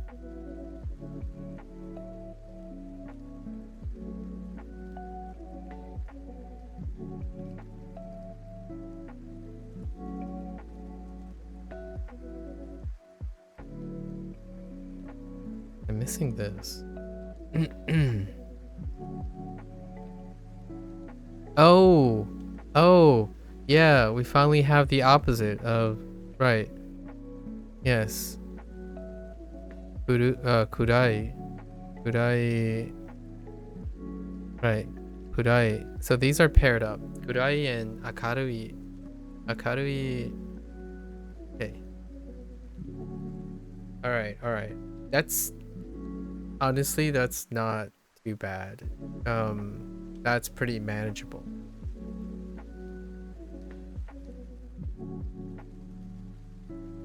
Yeah, that's not too bad. I think I need to rearrange this stuff in my head here. So let's go with... I'll be ready for tomorrow. I'll remember at least a good amount of these. The grammar points, though, is going to be a shock to my system. I will have to spend a lot of time focusing on the grammar system. Or the grammar points. Actually, the Chinese part is going to be the same. That's coming up. I still haven't done my check. Send help. Let's see. I think we're gonna do this way. So we're gonna start with... right. Start with Asa, standing alone. Then we pivot to Issa. And then... dang it, that's kind of tough. Oh my gosh. Then we go to...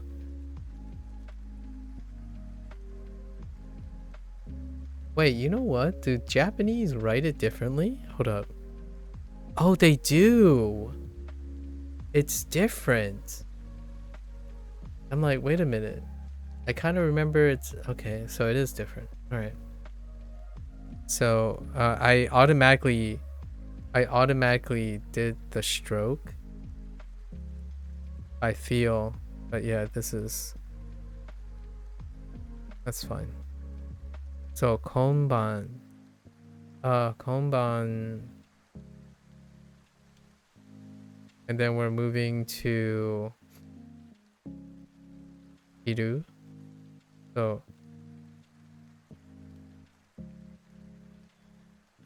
that's not how that character works. Sorry. I laugh at myself now when I make stroke errors that are like funny stroke errors. Hiruma. So Hiruma is daytime.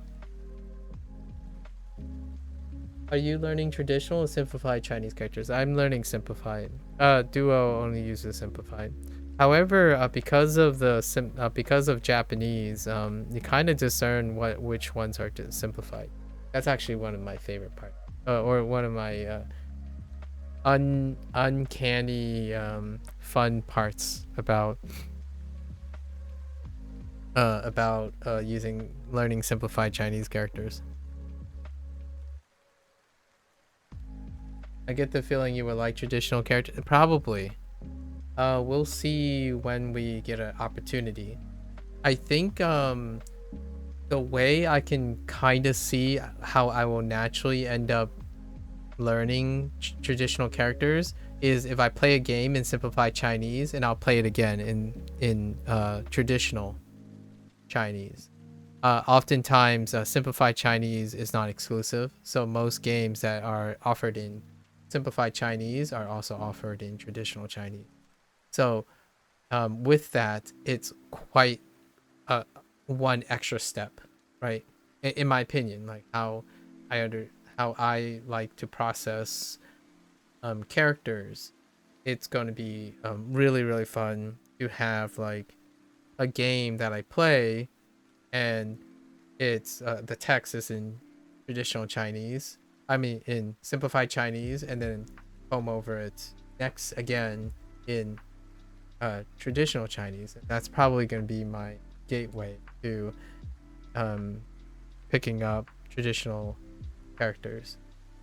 For now, though, Japanese is doing a lot of work, doing a lot of the heavy lifting on like pointing out which one are suspiciously simplified and which ones are not. Yeah, I'm already like kind of sort of developing a feeling for like, this is very suspiciously simplified.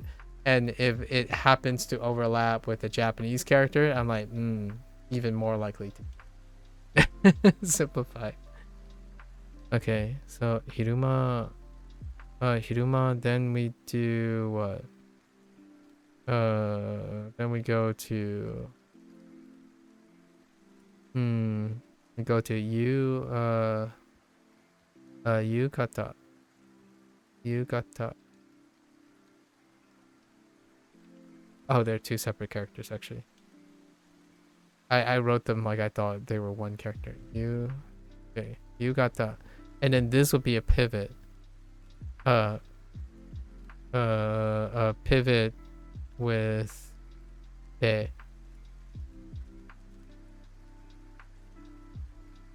Does that account for this? So yes. Yes,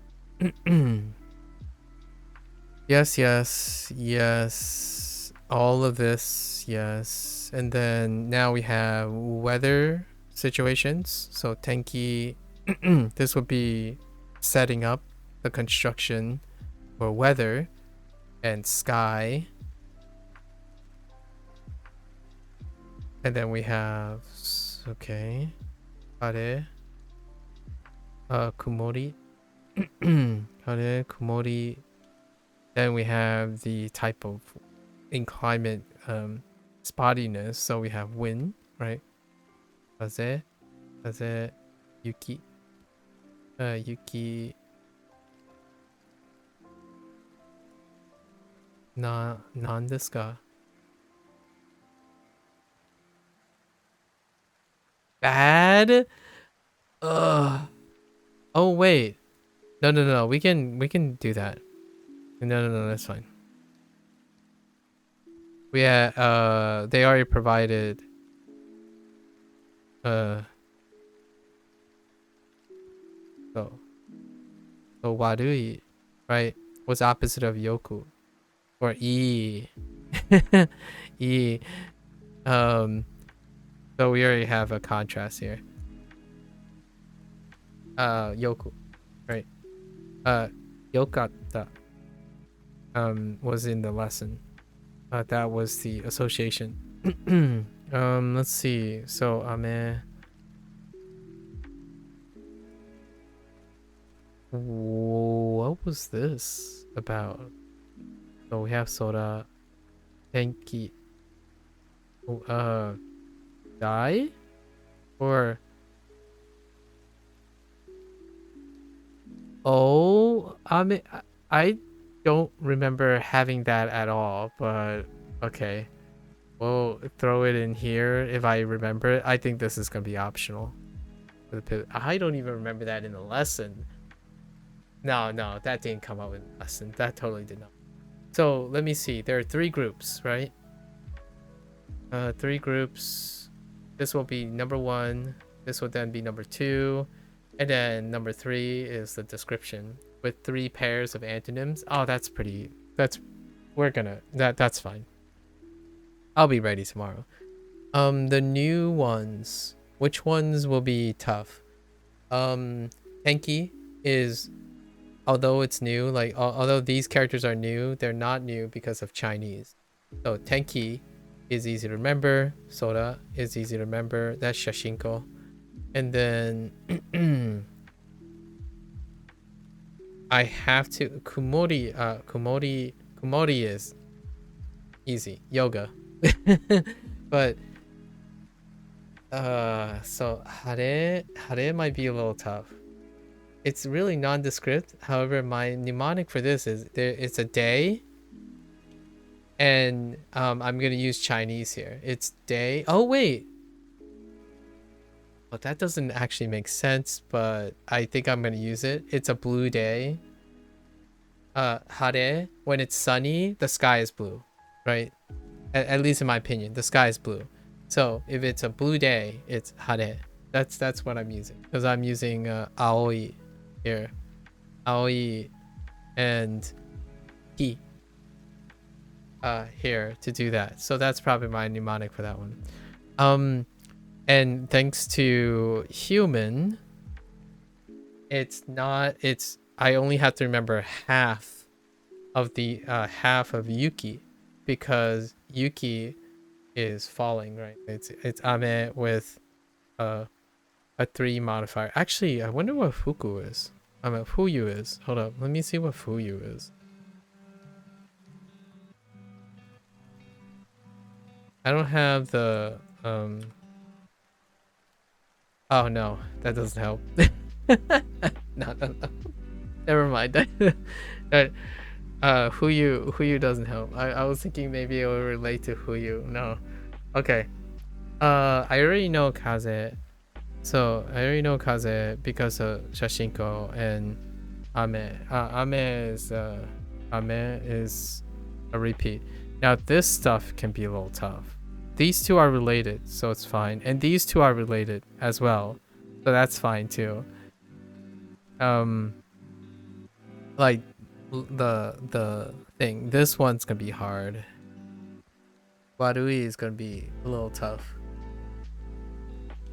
I don't have anything related to Warui. Akarui and Kurai are related. Like you can even see it. It's like pretty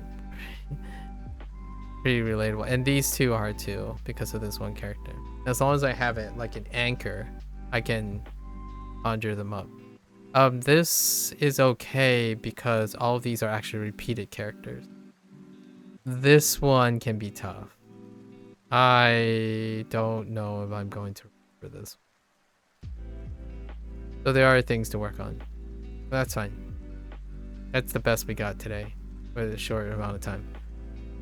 Okay. Gotta speak for tomorrow. Alright. That's a wrap for Japanese. Thanks for hanging out. I really love our discussion, human player. Like, I can kind of see you guys like exchanging Japanese or something. Like, what? How big? Let's.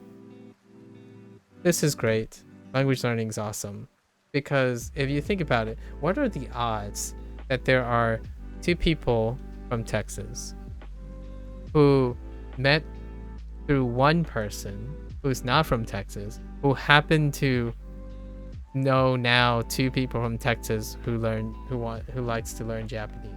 Like, think about the odds of that. In my opinion, like, statistically, I'm not going to beat around the bush here. Sometimes, like, particular parts of the United States, right, don't typically become very enthusiastically interested in very specific types of culture, right? And now I've met 2.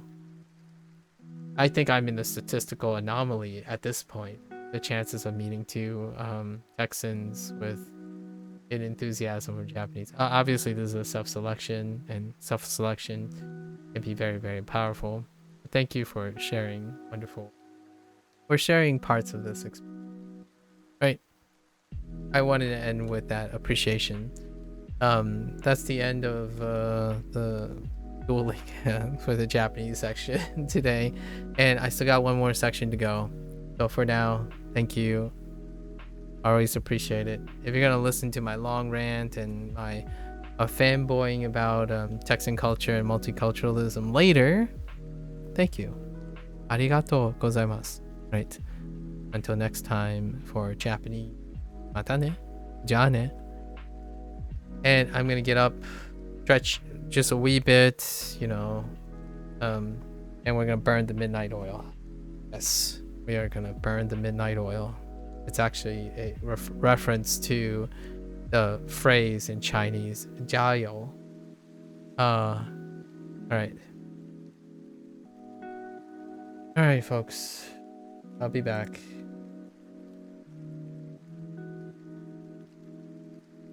Thank you.